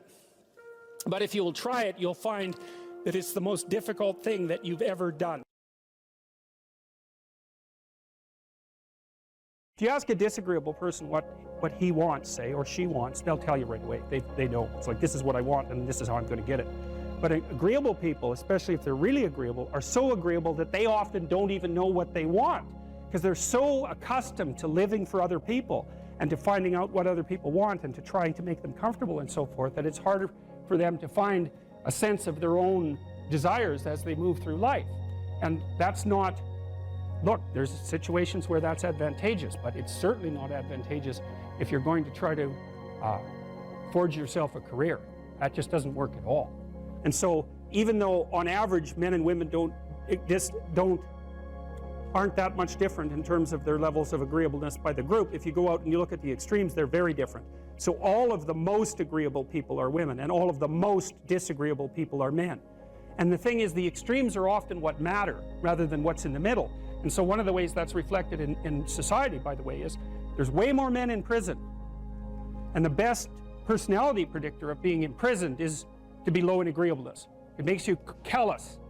Now, you might think, well, what's the opposite of compassion and politeness? And the answer to that is, I think it's best sort of conceptualized as a trading game. So let's say that we're going to play repeated trading games. And if you're very agreeable, then you're going to bargain harder on my behalf than you're going to bargain on your own behalf. Whereas if you're very disagreeable, you're going to do the reverse. You're going to think, I'm in this trading game for me, and you're going to take care of your own interests. Where an agreeable person is going to say, no, at best, at worst, this has to be 50-50, but I'd like to help you every way I can. One of the things you have to be careful of if you're agreeable is not to be exploited, because you'll line up to be exploited. And I think the reason for that is because you're wired to be exploited by infants. And so that just doesn't work so well in that actual world. And one of the things that happens very often in psychotherapy, people come to psychotherapy for multiple reasons, but one of them is they often come because they're too agreeable. And so what they get is so-called assertiveness training, although it's not exactly assertiveness that's being trained. What it is the ability to learn how to negotiate on your own behalf. And one of the things I tell agreeable people, especially if they're conscientious, is say what you think. Tell the truth about what you think. There's going to be things you think that you think are nasty and harsh, and they probably are nasty and harsh, but they're also probably true. And you need to bring those up to the forefront and deliver the message. And it's not straightforward at all, because agreeable people do not like conflict. Not at all. They smooth the water. You know, and you can see why that is in accordance with the hypothesis that I've been putting forward. You don't want conflict around infants. It's too damn dangerous. You don't want fights to break out. You don't want anything to disturb the relative peace. You know, and if you're also more prone to being hurt physically and perhaps emotionally, you also may be loath to engage in the kind of high-intensity conflict that will solve problems in the short term, because it takes a lot of conflict to solve problems in the short term. And, you know, if that can spiral up to where it's dangerous, which it can if it gets uncontrolled, it might be safer in the short term to keep the waters smooth and to not delve into those situations where conflict emerges. The problem with that is it's not a very good medium to long-term strategy, right? Because lots of times there are things you have to talk about, because they're not going to go away. And the advantage to having a well-socialized disagreeable person is that they really don't let much get in their way. So if you can get a kid who's disagreeable socialized, that person can be quite the creature, you know, because they're very forward-moving in their nature and very difficult to stop. But if you don't get them successfully domesticated, tamed, roughly speaking, by the time they're 4, their peers reject them. And that's a big problem, because your job as a parent is to make your child socially desirable by the age of 4. Like you want to burn that into your brain, because people don't know that. That's your job. And here's why. It's easy if you think about it carefully. So you imagine you've got a 3-year-old child, so sort of halfway through that initial period of socialization, and you take that child out in public. Okay, what do you want for the child? Who cares about you? What do you want from for the child? You want the child to be able to interact with other children and adults so that the children are welcoming and smile and want to play with him or her, and so the adults are happy to see the child and treat him or her properly. And if your child's a horrible little monster because you're afraid of disciplining them or you don't know how to do that properly, then what they're going to do is they're going to experience nothing but rejection from other children and false smiles from other parents and adults. And so then you're throwing the child out there into a world where every single face that they see is either hostile or lying. And that's not something that's going to be particularly conducive to the mental health or the well-being of your child. If your child can learn a couple simple rules of behavior, like don't interrupt adults when they're talking too much and pay attention and try not to hit the other kids over the head with the truck any more than is absolutely necessary, and share and play properly, then when they meet other kids, the kids are going to try out a few little play routines on them, and that's going to go well, and then they're going to go off and socialize each other for the rest of their lives. Because that's what happens, is that from 4 years old onwards, the primary socialization with children takes place among other children. And so if the kids don't get in on that early, they don't move into that developmental spiral upwards and they're left behind. And you can imagine how terrible that is, because a 4-year-old will not play with another 4-year-old who's 2. But a 5-year-old certainly will not play with a 5-year-old who's 2, right? Because the gap is just starting to get unbelievably large. And so the kids start out behind, and then the peers leave them behind, and then those kids are alienated and outside the peer group for the rest of their life. Well, those are the ones that grow up to be long-term antisocial, right? They're already aggressive. It doesn't dip down. Now, what happens to normal boys, roughly speaking? Imagine the aggressive 2-year-old types. They get socialized, so their level of aggression goes down, and then they hit puberty and testosterone kicks in, and bang, levels of aggression go back up. And so that's why males are criminals between the ages roughly of 16 and about 25. So, and it matches the creativity curve, by the way. It's so cool. If you look at the spike of creativity among men, 16 to 25, and it starts to go down, criminality matches that absolutely perfectly. So that's quite cool. So, and the testosterone levels raise the average level of aggression among men. It's more dominance than aggression, actually, and testosterone is by no means all bad. And then it starts to decrease at about age 25 or 26, which is usually when men stop staying up late at night, stop drinking as much, develop a full-time career, and take on the burdens and responsibilities and opportunities that are associated with a long-term partner and family. And so, well, so that's the development of what I would call predatory aggression, because I also think that the agreeableness distribution is probably something like predatory aggression versus maternal sympathy. It's something like that. So if you look at other mammals that are predators, because we're predators as well as prey animals, if you look at other animals like bears, the male bear has absolutely nothing to do with the raising of the infants. In fact, the female bears will keep the male the hell away because he's likely to kill the infants and maybe even to eat them. So there's no maternality at all in solitary male mammalian predators. It's really useful to investigate the viewpoints of people who have opposing views to yours, because they'll tell you things. Not only will they tell you things you don't know, they'll also tell you how to see the world in ways that you don't see it. And they'll also have skills that you don't have, that you could develop. So for example, if you're an introverted person, it's very useful to watch an extroverted person, because the extroverted person has ways of being in the social world that aren't natural to you, that you can use to improve your toolkit. And if you're disagreeable, one of the best things to do with disagreeable people, especially if that's alienating them from other people, for example, because it can, you know, people treat you like you're a selfish, arrogant son of a, maybe that's because you are. It's like, okay, so what do you do about that? One of the most promising treatments, let's say, for that is get the person to do something for someone else once a day, just as a practice, and learn how to do it. Maybe you can wake the circuit up, you know, if you think that it's lying dormant in you, which is probably right. You know, I think we have a very wide range of propensities within us. Some are switched on, genetic propensities. Some are switched on, but I think that if you put yourself in the right situation or walk yourself through the right exercises, you can switch some of these other things on as well. But it takes work and dedication and discipline. I would say, generally speaking, if you want to adapt yourself properly to life, you should find a niche in the environment that corresponds with your temperament.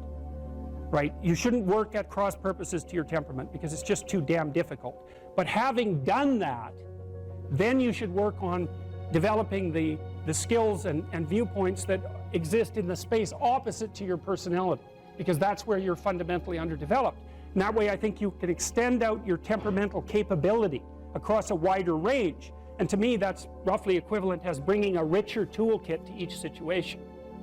You know, so if you're hyper extroverted, you should probably learn to shut up at parties now and then and listen just to see what's going on, to see if you can manage it, you know. And if you're introverted, well, then you should learn how to speak in public and to learn how to go to parties without hiding in the corner and saying nothing to anyone. You know, and if you're agreeable, then you need to learn how to be disagreeable so people can't push you around. And if you're disagreeable, you need to learn how to be agreeable so that you're not an evil son of a bitch. So, and the same thing applies even in the conscientious domain. It's like if you're too conscientious, you need to learn to relax and let go a little bit. And if you're unconscientious, it's time, like, get out the Google Calendar, man, and start scheduling your day, right? And beat yourself on the back of the head with a stick until you're disciplined enough so that you can actually stick to something for some length of time and not living in absolute squalor, which is something that would characterize someone who's very disorderly, for example, because they don't notice. It doesn't bother them, disorder. It's like, maybe they can see it, but it doesn't have any emotional valence, and so it doesn't have any motivational significance. You know, so the other thing you might want to think about too, if you're choosing a partner, is try not to choose someone who's too distant from you on the temperamental variables, because you're going to have a hard time bridging the gap. You know, it's hard for an introverted person and an extroverted person to coexist. And it's really hard for an orderly person and a disorderly person to coexist, because they will drive each other nuts. Why don't you pick up? Why are you so obsessed by it? That's the basic argument, you know. So it's useful to know about your temperament so that you can negotiate the space with your partner as well. And I don't think you should try to find someone who's exactly the same as you, because then you don't have the benefits of the alternative viewpoint. But you got to watch it, because you may hit irreconcilable differences of various sorts. And I've seen that most particularly among couples who are high and low in openness. That's a rough one. And also high and low in conscientiousness. That's another rough one, because they just cannot see how the other person sees the world at all. once you orient yourself, then you have an obligation, I would say an obligation to the development of your soul to speak the truth. You have to be oriented properly though, because the truth is something that exists in service to an ideal of sorts. Then you can imagine that you could use your language two ways. You can use your language to manipulate the world and to extract from it what you want. So for example, maybe you go out on a date with someone and you decide that the end goal of the date is to have a sexual partner for the night, and then you can craft your language to manipulate the person into providing you with what you want. And that's like an instrumental use of language. But the problem with that, there's many problems with that, but one of them is that what if your idea about what you should want is wrong? Like maybe that's not the way to treat someone that you're on a date with, out on a date with. Maybe you're minimizing and reducing the interactions between you from what could be a healthy and elevated state of interaction and discourse to something that basically the pursuit of impulsive pleasure, and maybe that's not good for you next week and the week after and a month down the road. Maybe orienting yourself towards impulsive pleasure is a very bad idea. Remember what happens in Pinocchio.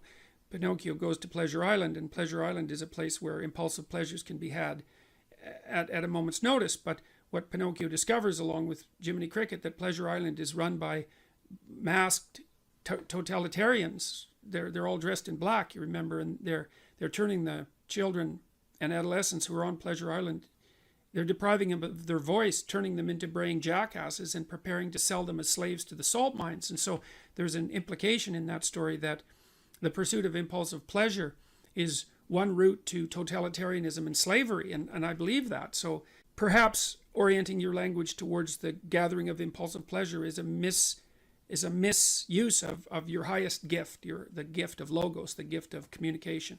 The alternative is to orient yourself towards the highest good, as we already described, and then speak the truth. And you can tell when you're doing that, or you can tell when you're not doing that, because if you're not telling the truth, if you're using someone else's words, you're being manipulated in a sense by forces that are behind the scenes. You're not using your own words. You're the puppet of an ideology or another thinker or your own impulsive desires. And you can tell when you're speaking like that because it makes you feel weak. It makes you feel weak and ashamed. And you can localize that feeling physiologically. If you listen to yourself talk, you can tell when you're speaking properly, you will experience a feeling of integration and strength. And when you're speaking in a deceitful or manipulative manner, you'll feel that you're starting to come apart at the seams. And what you need to do is practice only saying things that make you feel stronger. And that'll mean, to begin with, that you'll notice that almost everything you say is a lie. It's either a lie or someone else's words. It's very hard to find your own words, but you don't actually exist until you have your own words. So then you try to teach yourself how to speak your own truth, and you listen to other people while you're doing that, because they can help you shape and correct your words. They'll react to them badly if you formulate your ideas badly, and if you listen and pay attention, then you can learn to formulate your words more and more clearly and accurately, and that makes you more and more powerful. It gives you more and more authority, which is the beneficial form of power. Okay, so you do that, and then you have to make a decision of faith, and that's basically, well, that you can either use your language to manipulate the world and make it do what you want, or you can use your language to try to articulate the truth as carefully as you possibly can, and then you can see what happens. You have to let go of your desire for the consequences that you want. You have to assume that if you speak the truth, the results are the best that is possible under the circumstances. And so it's an exciting way of living in some sense. It's like continually walking off a cliff, because you don't know what's going to happen next if all you do is say what you think. And maybe you're at work and you say what you think and you get fired, and you think, oh my God, that's a terrible catastrophe. But maybe it's not, because maybe if you're working somewhere and you have to lie to maintain your job, maybe you shouldn't be there. Maybe it's deadening your soul and damaging you in some permanent manner and making you corrupt. And so you have to orient yourself. You have to speak the truth as carefully as you can. You have to listen to others so that you correct your speech. And then you have to allow the consequences that ensue to unfold as they will. That's the ultimate act of faith, I would say. And that's what you do if you belong to Truth University. All right, so more practically speaking, then you should educate yourself. And it's not that easy to do now, because you have to find people who can actually tell you mostly what to read and maybe also how to write, because writing is a way of formulating your thoughts ever more precisely. That's why you go to university, to learn how to write. If you know how to write, you can think if you can think and speak and communicate in writing, you're unbelievably powerful in the authority manner, because arguments move the world forward. And if your arguments are tight and well constructed and lucid and well edited and carefully thought through, and you have 5 rationales for everything that you're doing, which is what happens if you learn to write properly, then you're like a force of nature, man. No one can take you down. And that's one of the things that people aren't taught about why you go get educated, especially in the humanities. Humanities education, if it's real, organizes your psyche, grounds you, puts you on a rock, and makes you a force to contend with. But you have to read the right people. And those are the great, they're the great people of the past. In my list, they're the great men of the past, and that's just how it is. And so here's who I would recommend. I put reading lists up at jordanbpeterson.com. There's 2 of them. And the people that I recommend primarily are, they're books written by the following list of people: Fyodor Dostoevsky, Leo Tolstoy, who I think perhaps the greatest novelist the world has ever seen, Alexander Solzhenitsyn, another great Russian novelist. I don't know what it is about the Russians, but man, they produce writers that are incomparable.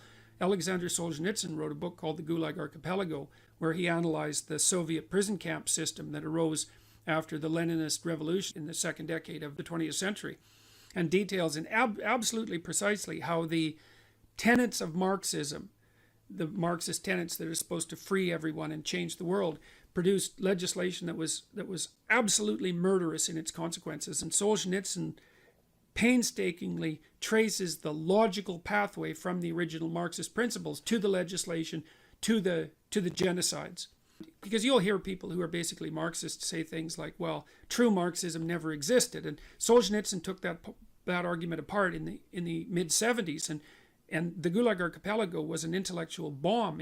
It demolished any credibility that Marxism had to intellectual respectability. You have to read the book. The book is about the central issue in our culture at the moment. If you don't read it, you're not informed. You can't participate in the debate except as a puppet. And so I wouldn't recommend participating in this debate as a puppet, because you don't know who's behind the scenes pulling the strings. If you remember the Pinocchio story, the forces that were pulling the strings were not forces that were acting in Pinocchio's best interest, that's for sure. George Orwell, English essayist, incomparable commentator on socialist totalitarianism, even though he was a left-winger and a brilliant one. Aldous Huxley, who wrote Brave New World, had some very brilliant things to say about the potential demolition of sexual choice of sexual partner as a part of a dystopian future.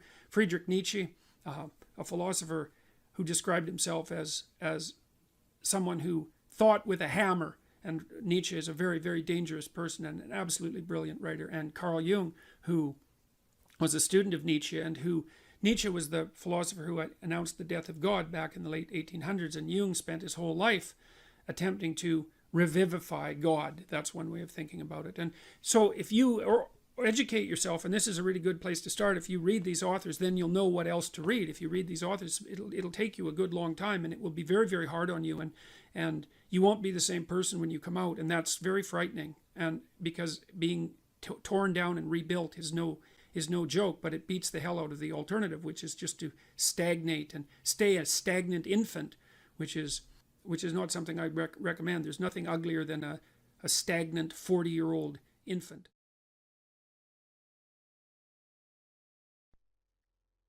Don't underestimate the power of truth. There's nothing more powerful. Now, in order to speak what you might regard as the truth, you have to let go of the outcome. You have to think, all right, I'm going to say what I think, stupid as I am, biased as I am, ignorant as I am. I'm going to state what I think as clearly as I can, and I'm going to live with the consequences no matter what they are. That's an element of faith. The idea is that nothing brings a better world into being than the stated truth. Now, you might have to pay a price for that, but that's fine. You're going to pay a price for every bloody thing you do and everything you don't do. You don't get to choose to not pay a price. You get to choose which poison you're going to take. That's it. So if you're going to stand up for something, stand up for your truth. It'll shape you, because people will respond and object and tell you why you're a fool and a biased moron and why you're ignorant. And then if you listen to them, you'll be just that much less like that the next time you say something. And if you do that for 5 years, You'll be so damn tough and articulate and able to communicate and withstand pressure that you won't even recognize yourself. And then you'll be a force to contend with. It is not safe to speak, and it never will be. But the thing you've got to keep in mind is that it's even less safe not to speak, right? It's a balance of risks. It's like you want to pay the price for being who you are and stating your mode of being in the world, or do you want to pay the price for being a bloody serf, one that's enslaved him or herself? Well, that's a major price, man. That thing unfolds over decades, and you'll just be a miserable worm at the end of about 20 years of that, right? No self-respect, no power, no ability to voice your opinions, nothing left but resentment because everyone's against you, because of course you've never stood up for yourself. It's like, say what you think carefully, pay attention to your words. The price is, it's a price you want to pay if you are willing to believe that truth is the cornerstone of society. And in the most real sense, if you're willing to take that leap, then tell the truth and see what happens. And nothing better could possibly happen to you. There'll be ups and downs, and there'll be pushback, and there'll be controversy and all of that, but it doesn't matter. It's like, wake up, tell the truth, or at least don't lie. If that's a start, you know 1,000 people. You're going to know more than that over the course of your life, but let's say 1,000 for the sake of argument for now. They know 1,000 people.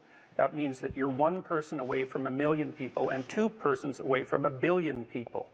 And you're the center of that network. And now the way networks work is that information propagates in a network manner.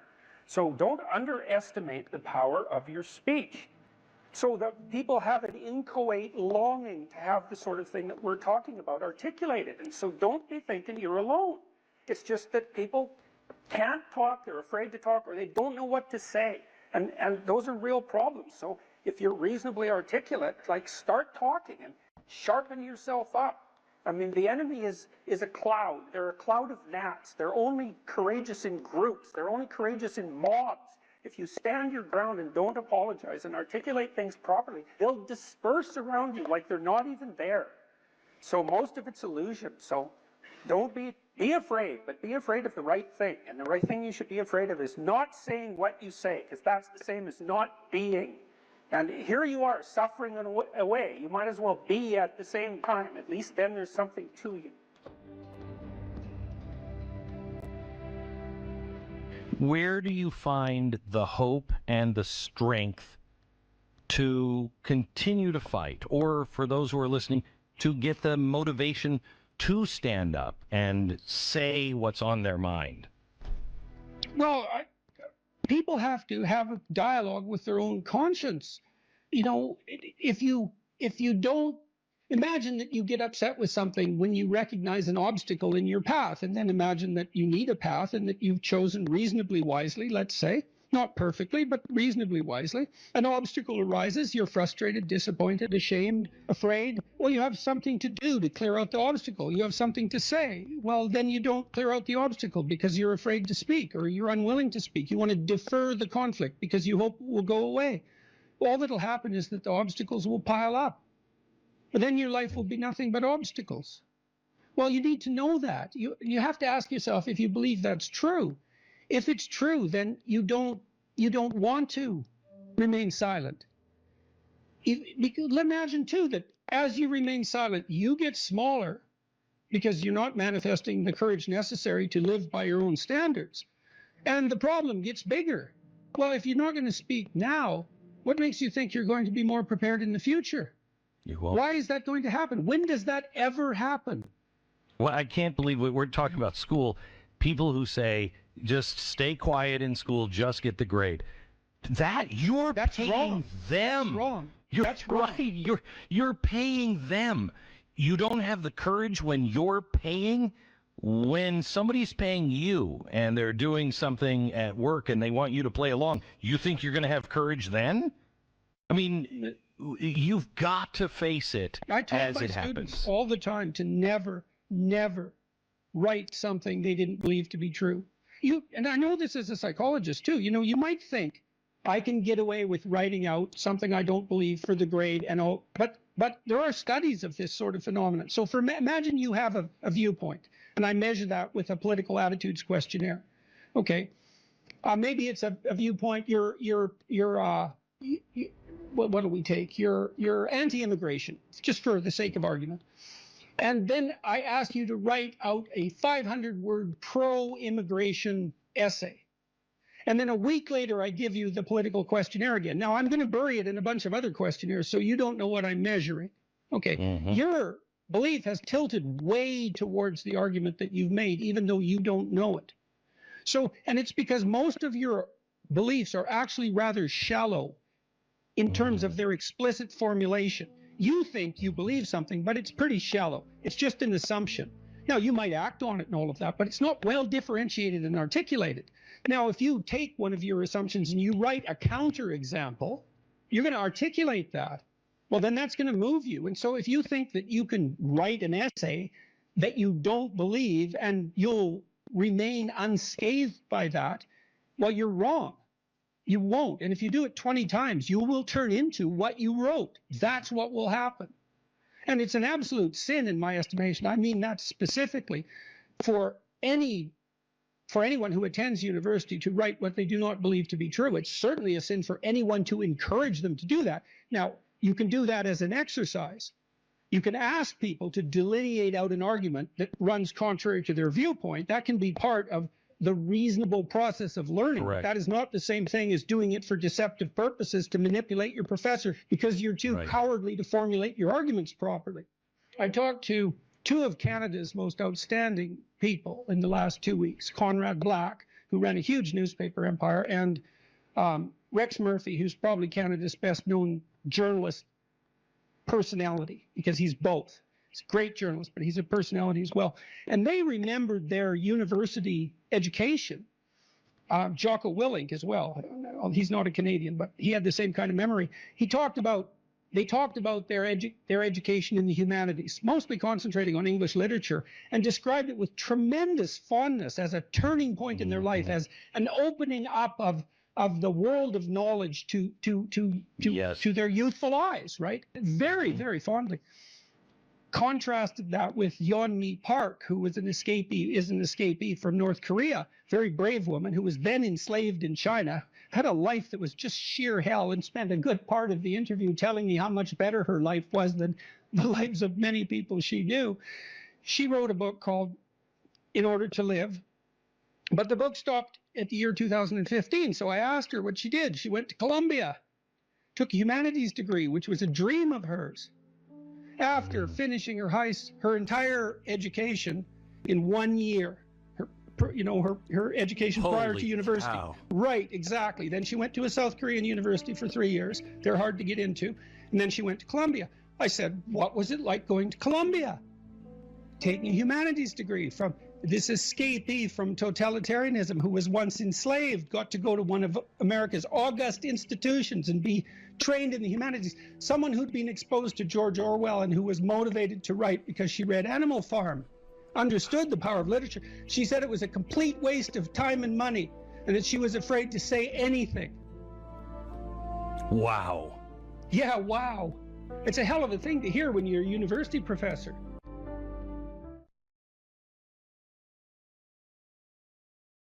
When I was 25 or so, I probably weighed about 138 pounds. I smoked like a pack of cigarettes a day.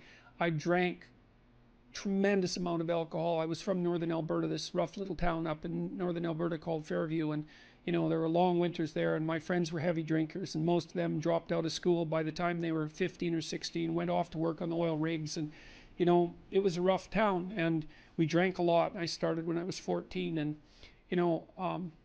and so I had a lot of bad habits, let's say, and things that and I wasn't in great shape physically, and I was also still intellectually obsessed as I am now, and so that would have been in 85. But I decided around then, about 85, 84, something like that, maybe a little earlier, that I was really going to try to get my act together, and so I started doing that. First of all, I quit smoking.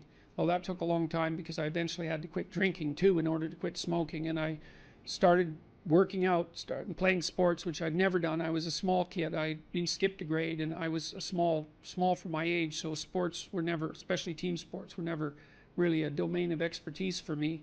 Although I skied and went trapping with my dad, went, you know, cross-country skiing and camping and all that. So, but when I went to graduate school, I started swimming. the first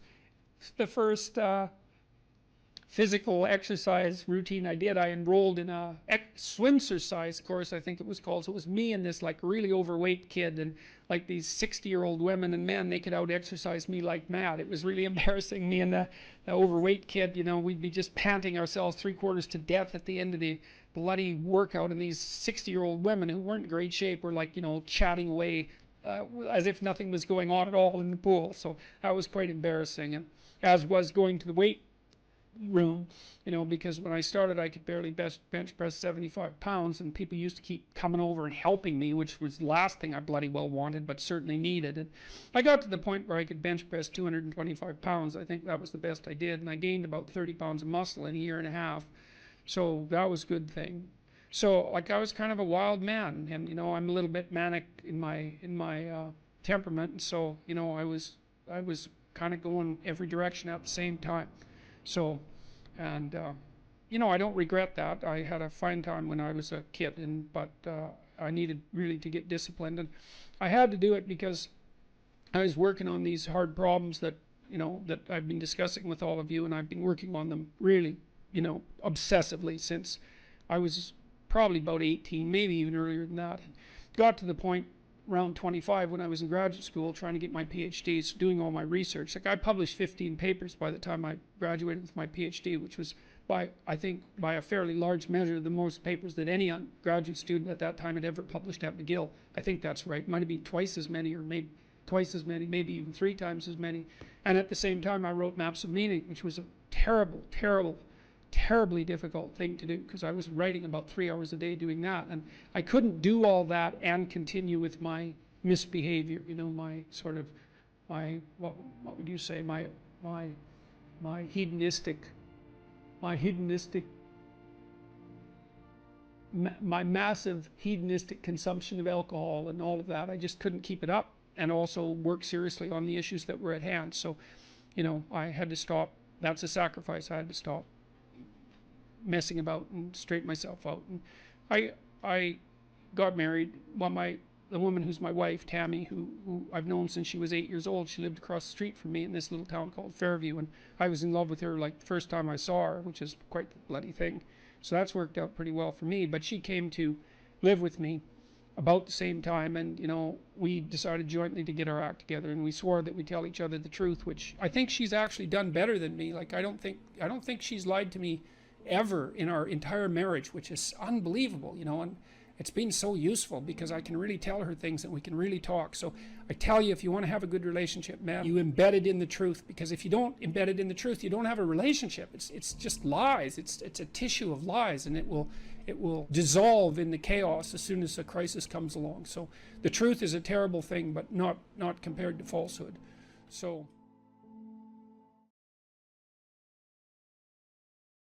that'd be my guess. They won't even. I was on a show called Gutfeld on Fox News. Oh yeah. I'm off the show because I asked a woman out for coffee, and I assume manager or onlooker called it harassment, called security. Really? And had me escorted out. And so that's a new thing I'm working out. That was my first Me Too, which I'd call the most trivial Me Too in the history of the Me Too movement. This was a woman who consensually agreed to get coffee. We exchanged information, and somebody was so disgusted by that they called it harassment. Wasn't someone after the same woman by any chance, was it? Well, it might have been. That'd be my guess. They won't even have a conversation. Nobody at Fox, nothing.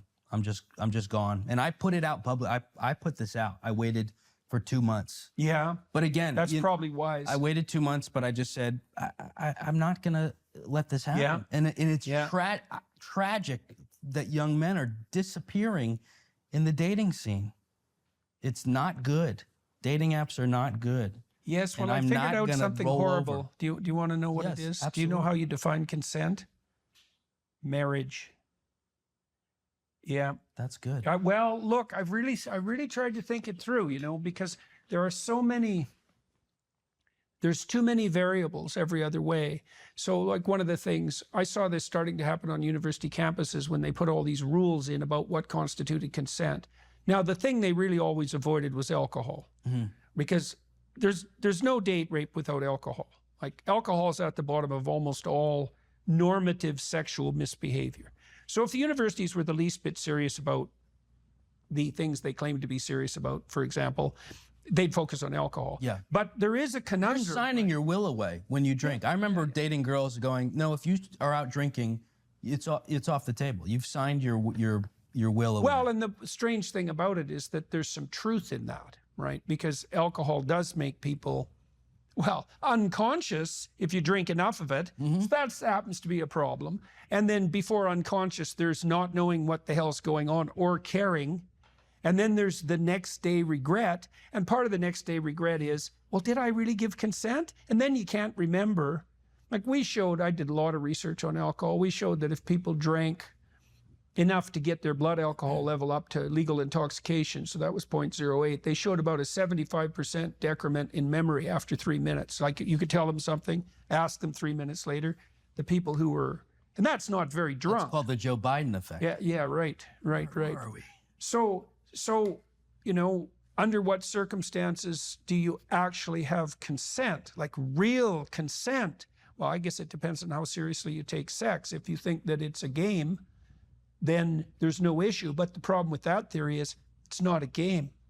So you're liable to get hooked in a vicious manner. And I don't see any solution to that except for the traditional solutions. And the kind of stories you're telling, the fact that, the workplaces have become these toxic pits of surveillance. I mean, where the hell are people supposed to meet each other if it's not at work? It used to be about 80% or something like that. What are you're only going to meet the people that you meet? Yeah, and I don't work, so to me that was a place. Right. That was a very. First of all, I was there for 2 years. I never flirted or asked anyone out, so I waited 2 years to have the confidence. That day, I'm going on Gutfeld, which is the #1 comedy show. Yeah. Oh, that gave me a little confidence. And then I had a comedy special on Fox Nation, and it was the #1 show on the platform. It beat out Martin Scorsese's series. So I walked in, and that's the level of, insanity. And I still was nervous, but I thought, Tyler, you're 38. You're getting your life together. I don't drink. I don't smoke. I'm under 6 feet tall. And I asked someone out for coffee. And that Which is about as innocuous an approach as you can possibly manage. Yeah, let's go meet in public during the day, avoid alcohol, and this is going to be 30 minutes. Yeah. I think they should have put you in prison, frankly. Well, they did put you in a form of prison, I did for about 2 weeks. I mean, I had a spiral. No, for 2 months. Yeah. Just going, did they put out a company-wide alert? There's a creep walking around asking women out for coffee, What if they don't like milk? What if they have allergies? That's rape in this building. And so I just couldn't believe it. And when I put the story out, some press picked it up. They all off the record said this sounds completely bogus and made up. Yeah, but I would say also likely dreadfully common. Yeah. It's also the case that when those draconian policies get put into place, people can weaponize them immediately, and the worst people do that instantly. The most jealous people, the most sadistic people, the most manipulative people, they grab onto those like inhuman rules and apply them for their own benefit. What do you, not to say we're going to find a solution in 10 seconds, but how do you push back? I mean, what I'm doing personally is saying, I'm not going to, the next day I felt like a creep. The only way you push back against anything ever is by telling the truth. Yeah. That's the only strategy. Yeah. There are no strategies. This is something else that's very useful to realize. In life, there are no strategies. Or you could put it a different way. You could say that the best medium to long-term strategy is the truth. Yeah.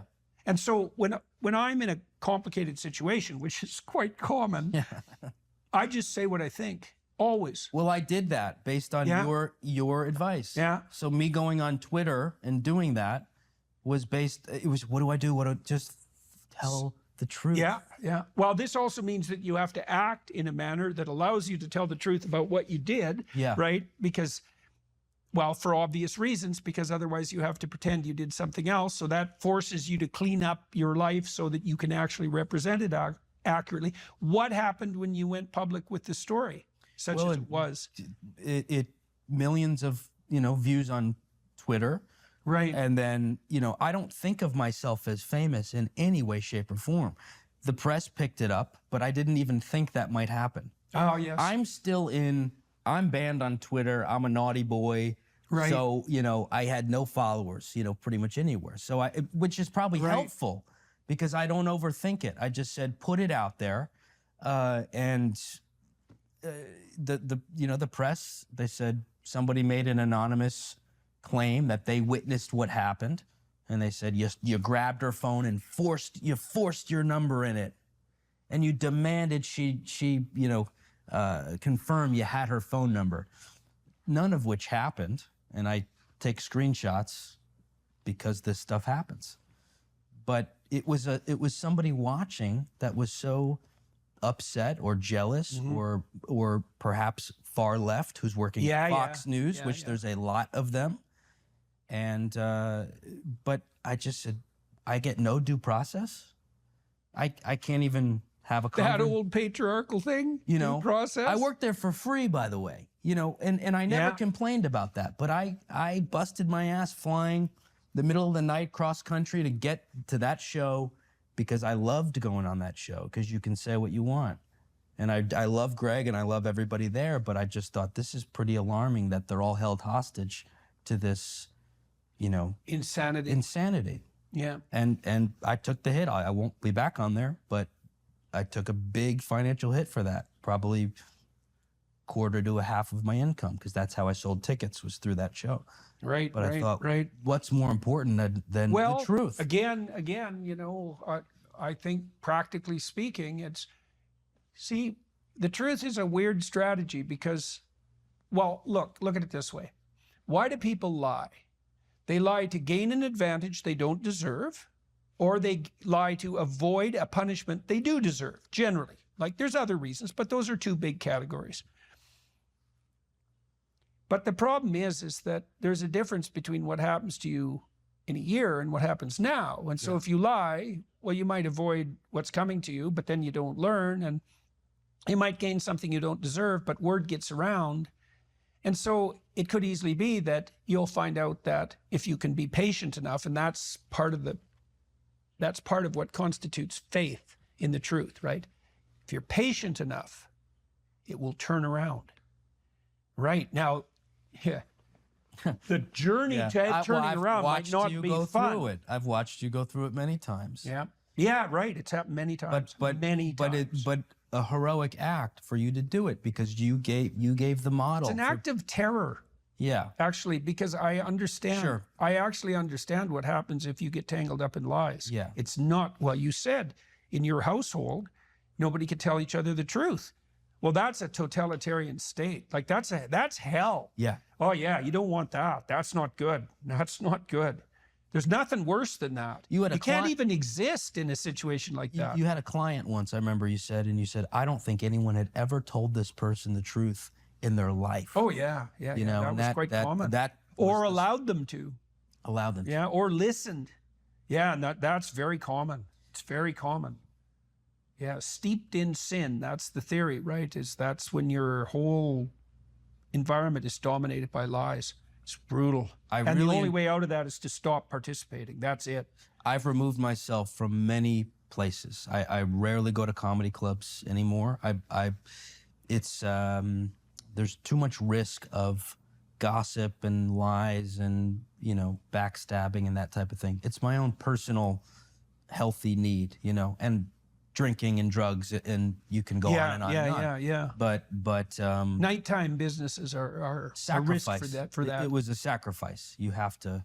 So tell me about the tour and how that's going, and what size audiences you're playing, and how often you're laying out your comedic routines. Well, it started with backyards and veteran halls, and then it moved to one woman seeing me in Nashville go on, I think after Theo Vaughn, and she said, That's hard to do. Theo's pretty damn funny. before or after him. Yeah. And she just said, "What? Who the hell are you? And why don't you have an agent?" And she got me an agent. Oh, yeah. And we booked. When was that? This was two and a half years ago. Yeah. Yeah. And then we did one-nighters all around the country. You got to go prove yourself. You go to a comedy club on a Tuesday night. They say, all right, how many people can you bring on a Tuesday night? You're right. And turns out my fans are pretty hardcore. And a lot of them lost their livelihoods from COVID. Oh, yeah. So they were available to come on a Tuesday night. Ha! You see? Yeah. Yeah. And I started packing these places out, and then we'd have to add a second show. And I nearly killed myself because it was, it was, how can you turn this down? But I learned how to do it. And now I'm on year 2. But it went from one-nighters to the entire weekend, which also giving, or losing, I'd say, my acting career to an extent. This has replaced it. This is, I'm all in. So what does it mean to be all in? Well, it's giving up alcohol. Yeah. It's giving up Right. toxic people at all cost. Any negativity, because you have to show up, as you know, when you're on stage. Yeah. You have to give them yourself, and you have to be there. Yeah. Yeah, And you want them to, this is a miracle. Yeah, well, we're very careful with the people we travel with. I have logistics guys, security guys. I have a great tour manager, John O'Connell, used to be a comedian. John never causes any trouble, always in good humor, entirely not neurotic. Plus, he used to be a comedian, so he's damn funny. If there's any problem that comes up, he solves it. Fantastic. And my logistics guys, my security guys, they're all awake, and they treat the public very well, which is also seriously important, right? So, yeah, and then you get to the stage on time, and away you go. And I took not a loss. I probably broke even the first year. I made a decision, I'm going to do this right, and I'm going to, maybe get the better flight, the better hotel, the better meal. I travel with my dog. And so I decided if I think I'm going to really make it and suddenly have money and be able to turn that on, I don't think a lot of people can do it. I think they're stuck in that depravity mindset from the early days. And I saw a lot of comedians that are very famous, and they're miserable, and they don't take care of themselves on tour, and they worry about the price of the cheeseburger. And I said, Tyler, we're not doing it. We're not doing that. So I spent all of my money to do it comfortably. Well, you're kind of you're living on the road, right? And then if you're playing the long-term game, you want to think, okay, my wife and I sat down and talked about this a lot. It's like, all right, we have an opportunity here. It's an unparalleled opportunity, a more or less continuous book tour. I heard you're tough to share a room with. She had to. Yeah, well, we realized that we were living on the road. Yeah. And that was too close quarters, And so that actually worked out extremely well. And the reason it worked out well, there was the sacrifice, of course, that went along with it. But the tour is much more sustainable. And that's what you have to think, like, what's getting in the way? What is going to make us say no instead of yes? And then you have to be honest about that, because you think, well, that little thing wouldn't make you say no. It's like, you don't have to have many obstacles littering your path before you start taking something for granted and stop doing it. Really, and so you want to be thinking for the long haul.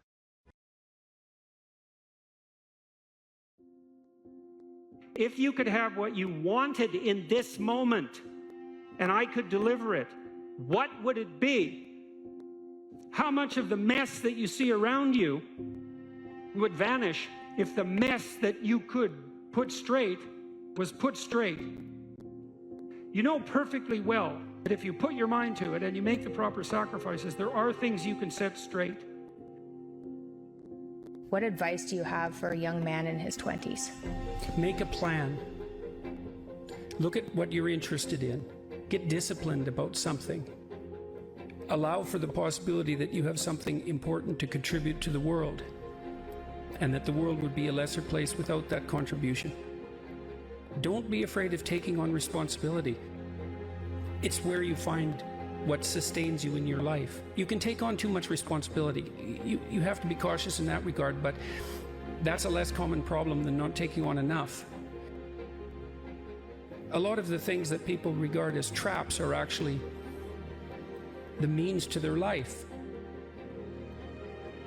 You have to understand that you're not your own servant, so to speak. You're someone that you have to negotiate with, and you're someone that you want to present the opportunity of having a good life to. And that's hard for people because they don't like themselves very much. You have to believe that your action has some redemptive possibility, because why would you do it otherwise? And you might say, well, I kind of believe that. It's like, well, that's not good enough. You know, you kind of got to throw yourself all into it. And what's the cost anyways? It's not like you're going to get out of this alive. So you're pretty much all in, whether you want to be or not. And maybe if you were voluntarily all in, things would be a lot better than they are.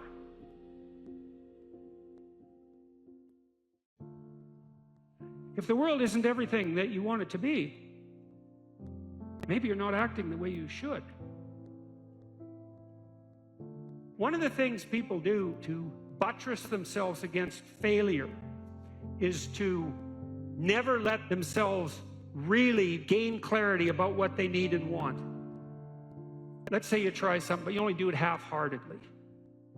And then you fail, and you think, well, I didn't really fail because, you know, I held a bunch back in reserve, and so I didn't get what I wanted, but maybe had I been all in, I would have. And so you don't have to upbraid yourself too much for the failure. Now, it's a catastrophic way to live, to sit on the fence and to not commit, because instead of risking the possibility of failure, you engage in what's essentially the absolute certainty of failure. Because if you want something worthwhile and difficult, which you probably do if you want to have an adventure and go somewhere, then what's the chance you're going to get it if you're halfway in?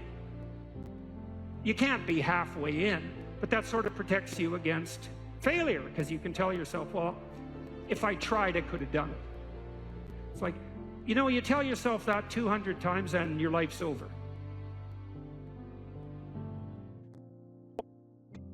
Better have a valued goal, because otherwise you can't get any positive motivation working out. And so the more valuable the goal, in principle, the more the micro processes associated with that goal start to take on a positive charge. And so what that means is, well, you get up in the morning and you're excited about the day, you're ready to go. And so as far as I can tell, what you do is you specify your long-term ideal, you specify your goal. You do that in some sense as a unique individual. You want to specify goals that make you say, oh, if that could happen as a consequence of my efforts, it would clearly be worthwhile. Would it really be so terrible if my life wasn't miserable? Would it be so terrible if I got what I wanted and needed, especially if I was doing that in the best possible way? Well, there isn't anything better to have than a problem that's worth solving. Like, that's really worth solving, right? And so the more of that you take on, the more you have a reason to get out of bed in the morning, no matter what. Like, I'm getting up, I'm trudging forward. Doesn't matter what I'm suffering from. I've got things that need to be done. They're necessary. And that gives you that sense of purpose that is the antidote to bitterness. So, yeah, there's lots of reasons to, you know, because I've thought for a long time, imagine you have a choice in front of you, because you do. So here's the choice. Your life is either meaningful or meaningless. Okay, so let's go through the meaningless part first. Because you think, well, of course I don't want it to be meaningless. It's like, yeah, just hold on a second. Nothing you do matters. And so impulsive pleasure is the order of the day. No responsibility. You can do whatever you want. It's like Pleasure Island in Pinocchio, right? Or it's like Neverland in Peter Pan. You're still a kid. You can play all the time. Yeah. Impulsive pleasure and no responsibility. That's the reward for meaninglessness. Well, but then the other side is, okay, well, let's say you want your life to be meaningful. It's like, okay, then what you do matters. It actually matters, right? Make a mistake, hurts you, hurts your family, hurts the world in a deeper way than you think. And you have to be awake to that. And then you have to take it on yourself. Young people always have a reason to be upset and cynical about the current state of affairs. And it's that way forever. And so it's useful, I think, to consider such considerations or such conceptualizations as the patriarchy in that light, because it's an archetypal truth that the social structure is corrupt and incomplete. And what that means is that it's something that you have to contend with every moment in some sense of your life. It's a permanent fact of existence. And to be upset that the structures, the social structures, or even the biological structures within which we live are incomplete and imperfect, and to take that personally, that's the worst part of it. To take that personally is a misreading of the existential condition of humankind, because it's always the case that what you have been given and what you live in is degenerate and corrupt and in need of repair. And it's easier just to accept that, because there's also a positive element, and the positive element is, well, you've been granted something rather than nothing, and maybe you haven't been granted pure hell, because especially in a culture like ours where many things actually function quite well, so there's room for gratitude there. Even if it's a broken machine, it's not one that's completely devastated, and it's not absolutely hell-bent at every second on your misery and destruction. And it easily could be, because many societies are like that. And so the fact that we happen to live in one that isn't corrupt beyond imagining is something to be eternally grateful for. Well, so we live inside a damaged structure, and we also bear responsibility for that damage, because we don't do everything we can to constantly repair it. And you might say, well, that's actually one of the fundamental, people say, well, what's the meaning of life? What they really mean is, what's the positive meaning of life? Because as we've already discussed, the negative meanings of life are more or less self-evident. Well, the positive meaning of life is to be found in noting the state of lack of repair of the walled city that you inhabit, and then sallying forth to do something about that, to repair the breaches and to fix up the walls and to make the structure that you inhabit as secure and as productive as it possibly can be.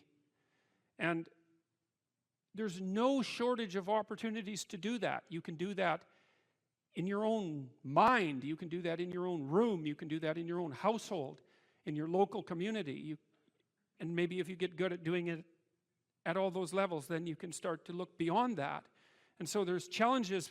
That's the thing that's kind of interesting about this insufficient structure, is that it has a set of challenges built into it because of its insufficiency, and perhaps even because of its corrupt nature, that calls forth the potential response from you of heroic adventure. And the heroic adventure is to man the barricades and repair the city.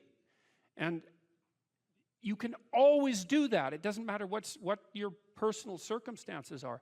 There's always something that isn't right near you, isn't correct, isn't laid out properly, that you could just fix if you wanted to. And one of the things that we're going to talk about tonight is the idea that if you adopt an attitude that's like that the role that you should play is to make things better wherever you are, however you can, that what would actually happen would be that things would get better wherever you are in all sorts of ways, and that we've really, as a species, you might say, or maybe even as singular individuals, we've explored that rarely. It isn't something that's put forth as a proposition that often, and it's quite surprising to me. And I had an interesting experience the other day. I went to the keg. I go there because I have food allergies, and they're very careful with people who have food allergies. And the waiter took me to the table, and he said that he had been watching my lectures, and that's a very common experience.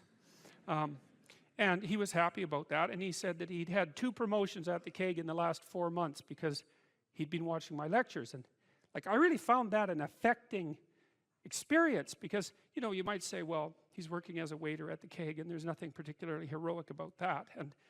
And I disagree with that, actually, because I don't care where you're located, you can do a hell of a job, and I mean that literally. At whatever job you have, you can take whatever job you have and you can make it a real nice little piece of absolute misery. Or you can do you can act like a civilized human being and notice that no matter where you are, there's a richness and a complexity that's completely inexhaustible right at hand. And then you can take that seriously and you can say, well, I happen to be a waiter at the Keg, and perhaps that's not what I expected, and he's a young guy, and perhaps that isn't where I want to end up, but it's not nothing. It's a rich environment, and I can make it a lot better if I want to. I can get along properly with my coworkers and not gossip behind their back, and I can treat my customers properly, and if an opportunity comes my way, I can take it, and I can see what happens. And so he said that's what he had started doing, and that things were working out much better for him. He was in a much better job than he was 3 months ago. And 3 months, that's nothing, right? I mean, that's a nice trajectory. It's an uphill trajectory, and that's what you want, really. An uphill trajectory is actually even better than being somewhere good, as far as I'm concerned, because one of the things that really makes your life meaningful is the clear realization that you're headed somewhere better than you are now. And then it's even better if you also understand that there's a direct causal relationship between the things that you're doing and the steepness of that incline. And so I get a lot of letters from people like that, and they're most frequently young men, although not always. And they say, well, you know, I've been listening to these lectures and I decided that I'm going to try to take responsibility for my life, and so I've started to stop doing all the stupid things that I know that are stupid, that I know I shouldn't be doing. And I've started doing some of the things that aren't stupid that I know I should be doing, which seems pretty obvious, really, if you think about it. But obvious though it may be, that isn't necessarily what people do. And then they write and say, you can't believe what difference that makes. And they're thrilled about it. And so I'm thrilled about it when I get letters like that, because I really don't experience anything as better than a letter like that or a message like that, because it's so good to see things that aren't so good replaced by something better. And I really do think it's an open question. I truly believe it's an open question to what degree we could make things better if that's what we actually aimed at doing. You know, in some of the stories that we've covered already, the story of Cain and Abel in particular is really an analysis of that problem, which is so remarkable. It occurs so early in this document. It's such a foundational story. And it basically says, well, there's two modes of being in the world, right? There's one where you adopt the responsibility for living properly, for being properly, and you make the sacrifices necessary for doing that, and then everything will flourish properly. And the other one is a pathway of resentment and bitterness and rejection and murder and genocide, and that just seems exactly right to me. And so if the positive path beckons, if you can actually see what it is, if you can lower yourself enough to see what it is. Carl Jung said once that modern people didn't see God because they didn't look low enough. It's a phrase I really, really like, because people denigrate the opportunities that are right in front of them. And there's no reason to do that, because what's right in front of you is the majesty of being. That's what's right in front of you. It's inexhaustibly complex and full of potential, and there's no reason to assume that wherever you happen to be isn't as good a starting place as anywhere else. Now, you know, I know some people have terrible, terrible lives. They're in situations that are absolutely unbearable. But I also do know that even situations like that can be made a hell of a lot worse by the worst kind of attitude, that's for sure. So anyway, so that's where you are. You're in a damaged structure. You're a damaged structure. You're in a damaged structure. But, you know, at least it's got some walls. You know, you're not being fed to the lions on a regular basis, so that's a good thing. And you can emerge forward, you know, heroically, magically, to confront the chaos that constantly threatens the structure within which you live. And you can free something as a consequence of that. You can learn something. You can strengthen yourself. That's the other thing, because what you're actually made of, in many ways, that what informs you, what you're made of, is what you encounter when you voluntarily encounter the unknown. And so the more you voluntarily encounter the unknown, the more you get made of. And the more you get made of, the more there is to you. And then the more you're good at encountering the unknown and restructuring order and calling forth proper order out of the potential of being. And God, you got to think, why wouldn't you do that, since you can do that? And it's an endless mystery. You know, I think part of it is that people Well, it's also encapsulated to some degree in the story of Adam and Eve, because what happens to Adam is when he becomes self-conscious, right, he becomes ashamed of himself and regards himself as a lowly sort of creature. And there's endless reasons why people would do that, because of course we're rife with imperfection, and so he hides from God. And I think that's actually the answer to the conundrum, which is that people don't aspire to the highest good because they're deeply ashamed of themselves and their weaknesses and their insufficiencies. And so that's not the only reason. I mean, there's the desire to avoid responsibility, and there's all the negative motivations as well, like resentment and hatred and the desire to make things worse. I don't want to, you know, give us too much of a break, but it's something like that. But it's okay to not be in a very good place if what you're trying to do with that not very good place is make it better. And one of the things I really have learned as a clinical psychologist is that you just cannot believe how powerful incremental progress is. You can do the calculations like, it's like compound interest, you know. If you make your life 0.1% better a week, man, in 2 or 3 years, you're in such a better place than you were that it isn't even like the same domain. And if you keep that up for 10 years or 20 years, you know, especially if you're young and you start early, you start to straighten yourself out and fix the things that you can fix, you can transform your lives in ways that are completely unimaginable. And God only knows what the upper limit of that is in terms of human possibility, because we are amazing creatures, you know, when we really get our act together and stop running at 10% of our capacity, you know. So that's what you do. You've got, you know, the fact that things aren't exactly the way they should be at least gives you something to do, you know, and that's maybe something great to do, because there's no shortage of suffering and trouble that besets the world that you could conceivably ameliorate in some way. And the utility and meaning, the utility of that and the intrinsic meaning of that is self-evident.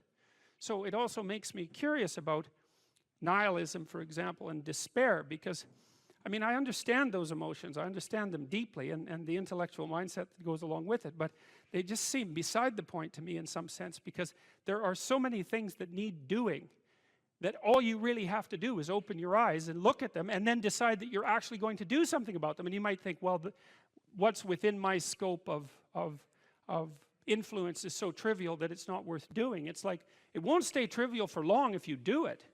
Not at all. And I don't think it's trivial to begin with. I don't think that I really don't believe that anything done right is trivial. And my experience in my life has been that anything I actually did paid off. It didn't pay off necessarily in the way that I expected it to pay off. That's a whole different story. But if it was genuine commitment to do something, even if it went sideways and the outcome was really something other than what I expected, the net consequence over time was nothing but good. So every new frontier that can be conquered is an advance forward, and there's no shortage of frontier because we're surrounded by the unknown, we're surrounded by our own ignorance, and we can continually move into that domain, into the domain of chaos, or we can restructure pathological order. And that's the secret to proper being. And so then you encounter chaos that way, you know, and then you can regard yourself as the sort of entity that, despite its insufficiency, has the capability to conquer chaos, despite the danger of that. That's the other thing, because the fact that you're fragile is actually a precondition for your heroism, because if you weren't fragile, then there'd be nothing heroic about doing something difficult, right? Because if you couldn't be hurt or damaged or defeated or end up in failure, then where's the moral courage in the endeavor? It has to be that the fragility is built into the courage. And so it's not a reason not to engage in it at all. In fact, quite the contrary. And so if you concentrate solely on your career, you can get a long way in your career. And I would say that that's a strategy that a minority of men preferentially do. That's all they do. They work like 70, 80 hours a week. They go flat out on their career. They're staking everything on the small probability of exceptional status in a narrow domain. But it's hard on them. They don't have a life. It's very difficult for them to have a family. They don't know how to take any leisure activity. Like, they get very one-dimensional. Now, it may be that unidimensionality is the price you have to pay to be exceptional at one thing, right? Because if you're going to be something like a genius level mathematician and you want to do that for, or a scientist say, it's like you're in your lab all the time, you're working 70 hours a week or 80 hours a week, you're smart, you're dedicated, you're unidimensional, and that's how you get to beat all the other people who are doing that. It's the only way. But the problem is you don't get a life. Now, if you love being a scientist and you have that kind of focus of mind, well, first of all, you're a rare person, and second, you're going to pay for it. But fine, more power to you. But it's a risky business to do that. You sacrifice a lot for it. You know, and I would say most often, if you're speaking about having a healthy life, that isn't what you do. You spread yourself out more. So, you know, you have a family, you have some things that you do outside of work that are meaningful to you and useful. You have a network of friends. Well, those 3 things alone, or 4 things alone, are plenty to keep you well oriented. And then if one of those things collapses, you know, everything doesn't go.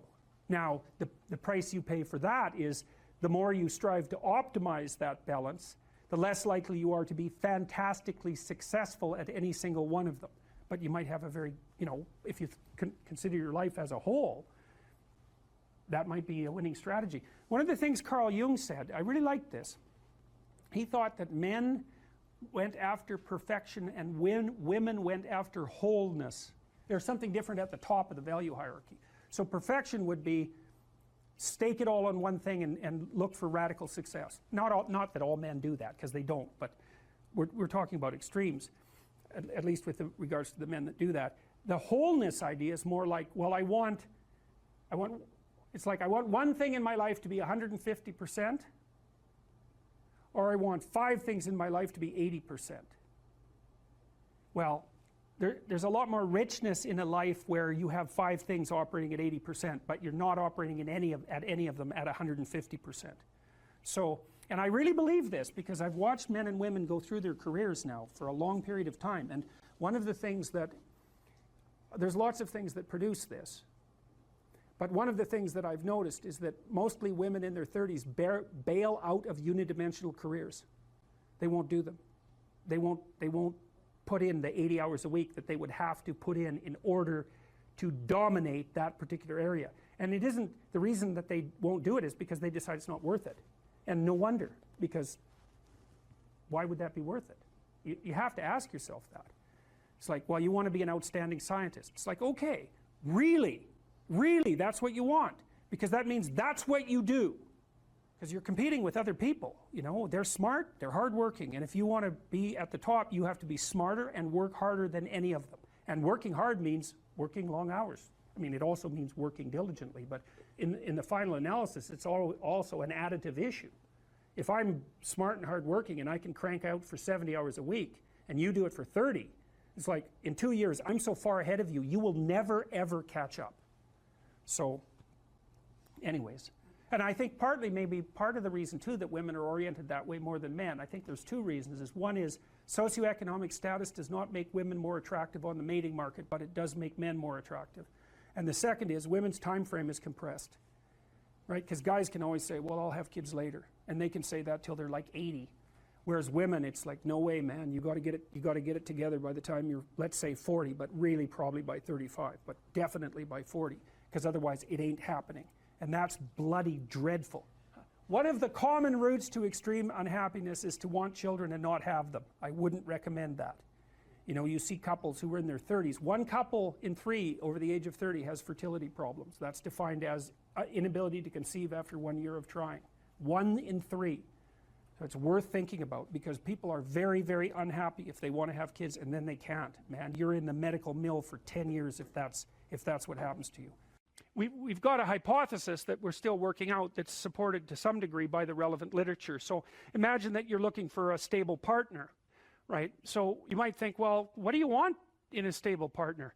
And at least in principle, one of the things you don't want is too much mismatch between you and that person on the 5 fundamental dimensions. So for example, if you're really extroverted and you have a really introverted partner, you're going to engage in continual conflict about how much social activity the 2 of you should subject yourself to.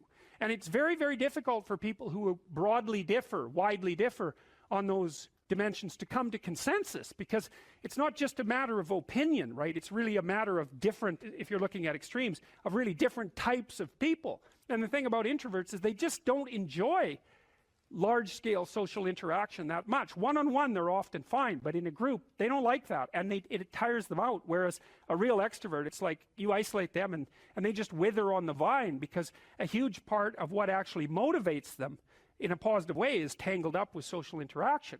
And so if you're an agreeable person and you have a particularly disagreeable partner, you're also going to run into problems, because the agreeable person will say whatever you want whenever, and the disagreeable person will say, well, I'd like to know what the hell you want for a change, and be much more harsh and much more demanding in the situation. And the agreeable person is going to find the disagreeable person harsh and unpleasant, and the disagreeable person is going to find the agreeable person wishy-washy and unable to stand up for themselves. And again, that's actually one of the primary sources of tension between men and women, because women tend to be higher in agreeableness than men. It's about half a standard deviation, which is quite a large difference by psychological standards. And so what that means, I probably haven't got the statistic quite right. If you have a group of men and women and you pick out random pairs, the woman is going to be more agreeable than the man 60% of the time. So that's not an overwhelming proportion, but it's reliable, and it's quite large by psychological standards. So there's the problem with agreeableness. With conscientiousness, well, if you're conscientious, you're industrious and orderly.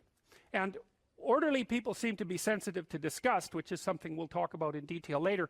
We've had a hard time specifying exactly what makes industrious people industrious, because it's hard to come up with an animal model for that sort of thing, and there's no theoretical model. But our latest idea is that, it's not my idea, it's actually the idea of my graduate student, Christine Brophy, is that industrious people find it unpleasant and unsettling to not be doing something. So it isn't so much that You know, I read about the Columbine massacre and the kids who undertook it. That'll make your hair stand on end if you want to read something that will really disturb you. Reading Eric Harris's writings will really disturb you. No matter how much you know about human beings, reading Eric Harris's writings will disturb you. And Harris is Cain, you know. He says it straightforwardly. He hates human beings. He hates being itself. He would destroy everything if it was within his power to do that. And of course, him and his colleague were motivated to produce far more carnage than they managed that day. What was successful was only a fraction of what they had planned. And Harris said very straightforwardly that he had set himself up as the judge of being, and that it lacked all utility in his eyes. Human beings, certainly, should all be removed from the face of existence because of their pathology and the fundamental horrors of being itself. So there's nothing in the Cain and Abel story that isn't real. It's real, and Cain complains to God, as people will when their dreams are dashed. And that goes for people who don't believe in God too. It doesn't really matter, you know. It's harder, I suppose, if you're atheistic to figure out who to blame. But that doesn't mean that the sentiment, well, it doesn't mean that the sentiment is any different. Right? The same drama is being enacted. You shake your fist at the structure of being rather than at God himself, but it doesn't make any difference except in the details. So God responds to Cain and tells him that he's got no right to judge being before he gets his sacrificial house in order. And even worse, he says that Cain is the architect of his own downfall, and the invited catastrophe in into his own house willingly, and entered into a creative union with it, and therefore brought about his own demise. And it's that additional self-knowledge, and you can imagine too, you know, imagine that you're facing your life, you're facing the failures of your life, and let's say that you've had a failed life, and you're bitter about that, and then you meditate upon it, and you think, well, why has this come about? And then you think, well, perhaps I did something wrong. You know, when Alexander Solzhenitsyn wrote the Gulag Archipelago, which is the book that detailed the catastrophes of the Soviet Union and helped bring it down. There's one part of that book that just struck me so viciously when I read it. He was in the Gulag, and he was there for a very long time, and he said that he observed a variety of people in the camps who he really admired. They were rare. They were usually religious believers in his experience, who were not participating in the pathology of the camps at all, period, no matter what. He said he learned a lot from watching those people. He had a hard time believing that they even existed, that they could even exist. But he said that one of the things that he was brought to as a consequence of watching those people live their contract with goodness out even under the most horrifying of conditions was that it was possible that he himself was responsible for his position in the camp. Now, it's a very dangerous line of argumentation, you know, because who wants to be the one who blames the victim for the catastrophe? You know, you have to be very careful when you walk down that road. But Solzhenitsyn was speaking about himself. And he said, well, he was a communist, you know, and he arrogantly and forthrightly moved the movement out into the world and had not fully gone over his life with a fine-tooth comb to find out what mistakes he had made that brought him so low. But his contention eventually was that part of the reason that he ended up where he ended up was because he and many others had completely forfeited their relationship with the truth and allowed their society to degenerate into deceit and tyrannical catastrophe without mounting sufficient opposition. And so he decided when he was in the camps to straighten himself out bit by bit, and that culminated in the production of the Gulag Archipelago, and that book really demolished once and for all any moral credibility that the communist totalitarian systems had left. And so one man in the depths of catastrophe who determined through good example, at least in part, to stop lying, produced a book eventually that demolished the foundation of the very system that had imprisoned him. And that is really worth thinking about. That's one example of the absolute grandeur of the human soul and the capacity for transformation that it has when let loose properly on the world. So let's say you're conceptualizing your own failure, you know, and you meditated on it and you come to the conclusion that God forced Cain to. Hey, not only have things not been going very well for you, but it's actually your fault. And not only that, you brought it on yourself. And not only that, you knew it all the time. Well, then you might think you'll wake up and fly right? You'll get your wings in order and fly right, but there's no reason to assume that at all, and that's not what happens to Cain. That just makes him more bitter, right? And you can understand that if you think about it just for a second. It's like bad enough when something horrible happens to you, but then to have to swallow the additional pill, right? To have to take in the information that you could have done something different. It was avoidable, and you knew it at the time, and you decided to do it anyways. And I think people are in that situation a lot more often than anyone is willing to admit. You know, you have that little voice in the back of your head that says, don't do it. And you override it. And you know it's arrogance that makes you override it. It's always arrogance, you know. It always warns you. It's always arrogance. Yeah, I can get away with it. It's like, no, you can't. I don't think you ever get away with anything. So, and maybe your experience has taught you different, but my suspicions are it hasn't. And if you think it has, well, the other shoe hasn't yet dropped. So Cain doesn't take the opportunity to let God's wisdom reorient his character. And that could have been the outcome.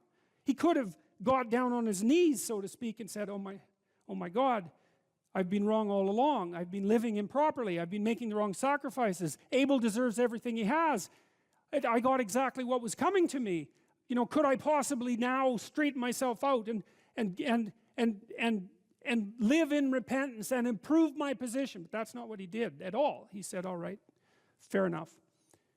I get it. It's like, I'm going to go after the thing I most admire, and I'm going to destroy it.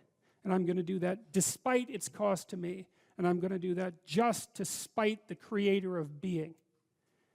Well, that's exactly what Harris did at Columbine. It's exactly what he says, in fact, in his uncanny writings. It's why the mass murderers always shoot themselves afterwards, not before. Because you might wonder, if you're so upset with the structure of being, why you don't just commit suicide in your basement? Why do you have to go out and mass murder before you top it off with a gun to your forehead? Well, you don't make the point as effectively if you just commit suicide in your basement.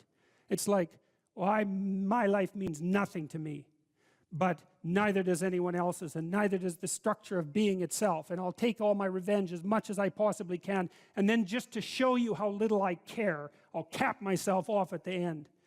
And I would say also, people say all the time, I don't understand how that could happen. It's like, I don't believe that. I think an hour of thought, of real thought about your darkest feelings about existence itself, illuminates the pathway to that sort of behavior quite clearly. And I think if you, I mean, I might be wrong. Like, I might be a darker person than most, and it's certain. Okay.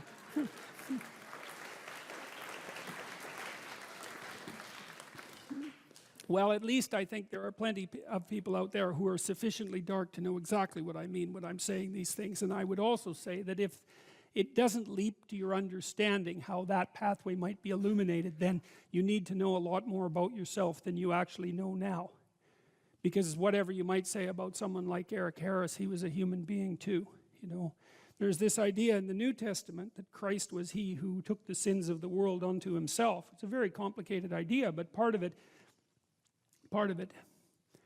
is associated with the idea that he met the devil in the desert as well. To take the sins of mankind onto yourself is to understand that within you dwells exactly the same spirit that commit the atrocities at Columbine or that ran the camps at Auschwitz, and to actually understand that that's part and parcel of your makeup, and then to take responsibility for it. And I think that in the aftermath of the terrible 20th century, that's what we're left with. We're left with the necessity to take responsibility for the most terrible aspects of ourselves. And that way, perhaps we can stop those terrible things from happening again. That's all.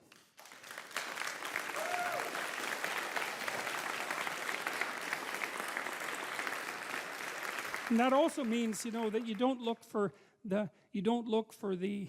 what would you call it, the purveyor of malevolence outside yourself, right? It isn't someone else, even though sometimes it's someone else. You know what I mean? It's like there are identifiable perpetrators, but that's not precisely the point. The point is something more like that the proper place for the encapsulation of that malevolence, at least the proper place to start, is within the confines of your own existence, and then perhaps within the confines of your family. And that way you're not a danger to those that you misapprehend as malevolent and evil, because you won't get your aim right to begin with. You'll identify them improperly, and you'll take your revenge in a manner that allows you to omit your own responsibility, to act out your unconscious desire for revenge, and to move the world just that much closer to hell.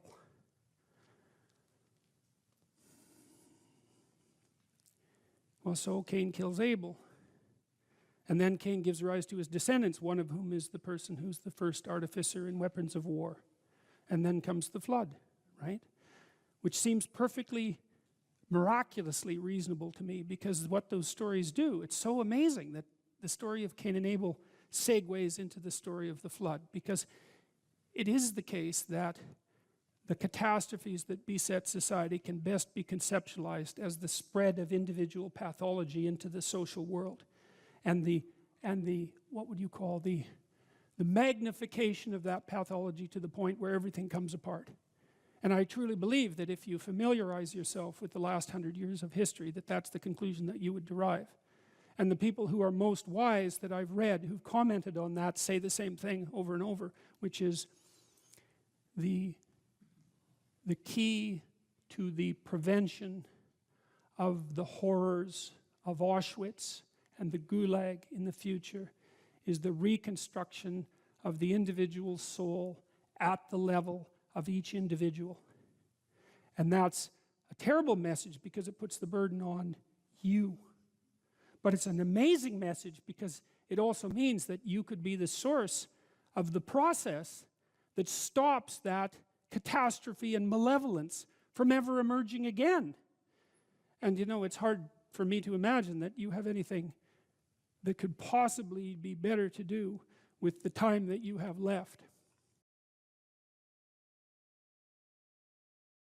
Well, so you're moving from point A to point B in your little circumscribed world. You've made everything invisible. And as long as that works, then your theory's good enough. It's accurate enough. It's true enough. You're in your little paradise. But if something comes up and objects, well, that's where your character is tested fundamentally. That's the character test. It's like, what do you do with messages of error? And that's a tricky issue. Okay, so here's a solution to that. Here's what not to do. I am a bad person. I got to see myself. I'm a bad person. I might as well just go jump off the bridge. It's like, no, that's not good, because what that means is that every time you try to learn something, you're going to make a mistake, because what do you know? So you're going to make mistakes. And if the rule is every time you make a mistake, you're going to go jump off the bridge, then that's not a useful problem-solving strategy. And so when you make a mistake, you don't get to beat yourself to death with a club. It's a bad strategy, and you'll have your internal tyrant in there who's perfectly happy about doing that. That's the, you know, overactive superego that Freud talked about. Maybe it came to you via a parent who was too authoritarian, or a grandparent, or maybe it's just you because you're disagreeable and neurotic, and so you'll take your, or hyper-conscientious, you'll take yourself apart. Well, you've got a problem. Something has objected to you. Then the question is, well, what does that mean? Well, maybe you're not looking at the world right. Maybe your goals are wrong. Maybe you're not acting properly. It's okay. So the question that arises when an obstacle emerges is, which part of this structure needs attention? And the first answer can't be all of it, which is why when you're arguing with someone in an intimate relationship and you're angry at them and you want to win, which is a big mistake, you want to win, you say, well, this is what you're like. Here's another 10 examples of how you've done that in the past, and I can enumerate more of them if you'd like.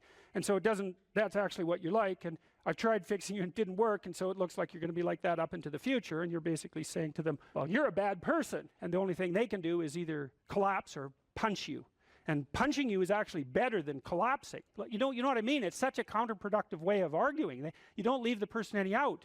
And so maybe, well, they're civilized, so it doesn't get physical. Well, maybe that's good and maybe it isn't. But then they end up either really not happy with you in a way that they will manifest the first possible opportunity they get, or they have to go off in the corner and cringe. It's like, great, you won. It's like now your partner's either hates you or is cringing. It's great. That's a real good victory, man. Rack up about 100 victories like that and you'll be in divorce court and spending $250,000 while being miserable about it. Yeah. So anyway, so something objects to you and you think, okay, well, I need to take myself apart, right? Because there's a piece that's broken somewhere, and then you might think, well, let's assume it's a little piece to begin with. That's the right mechanism. It's like, okay, you got a C-. That doesn't prove that you're stupid. Now, it implies that you might be stupid, but it doesn't, right, really, it does, and that's why you don't want to look at it. Maybe it implies that you're lazy, or implies that you're ignorant, or like it implies all sorts of terrible. Might imply that you're a bad person even. But you don't want to leap to that, and that's sort of the proclamation of innocence before guilt. Assume that you're the least amount of reprehensible and ignorant possible. And so then you look at the micro routines. It's okay, well, I got a C- in this course. Maybe I should study for that course 15 minutes more a day for the next 3 months. And then you ask yourself, do you think you could do that? No, I'm too useless. Okay, how about 15 minutes every second day? You think you could do that? You put it in your schedule, like 15 minutes every second day in the morning. And that's, well, you think, well, what's wrong with me? Well, I'm not very good at managing my study schedule. That's not quite down here at the behavioral level, but it's pretty close, because what you can take an action. You can open up your schedule and you can say, oh, I'll mark 15 minutes aside. Then you can practice doing that. It's pretty low level in the hierarchy. It means, well, you're still not a horrible person. You just got to polish up your work ethic. And so what you want to do is you want to, it's like the old adage, you got to stand up for yourself, but you don't want to make unnecessary enemies. That's a really good thing to know.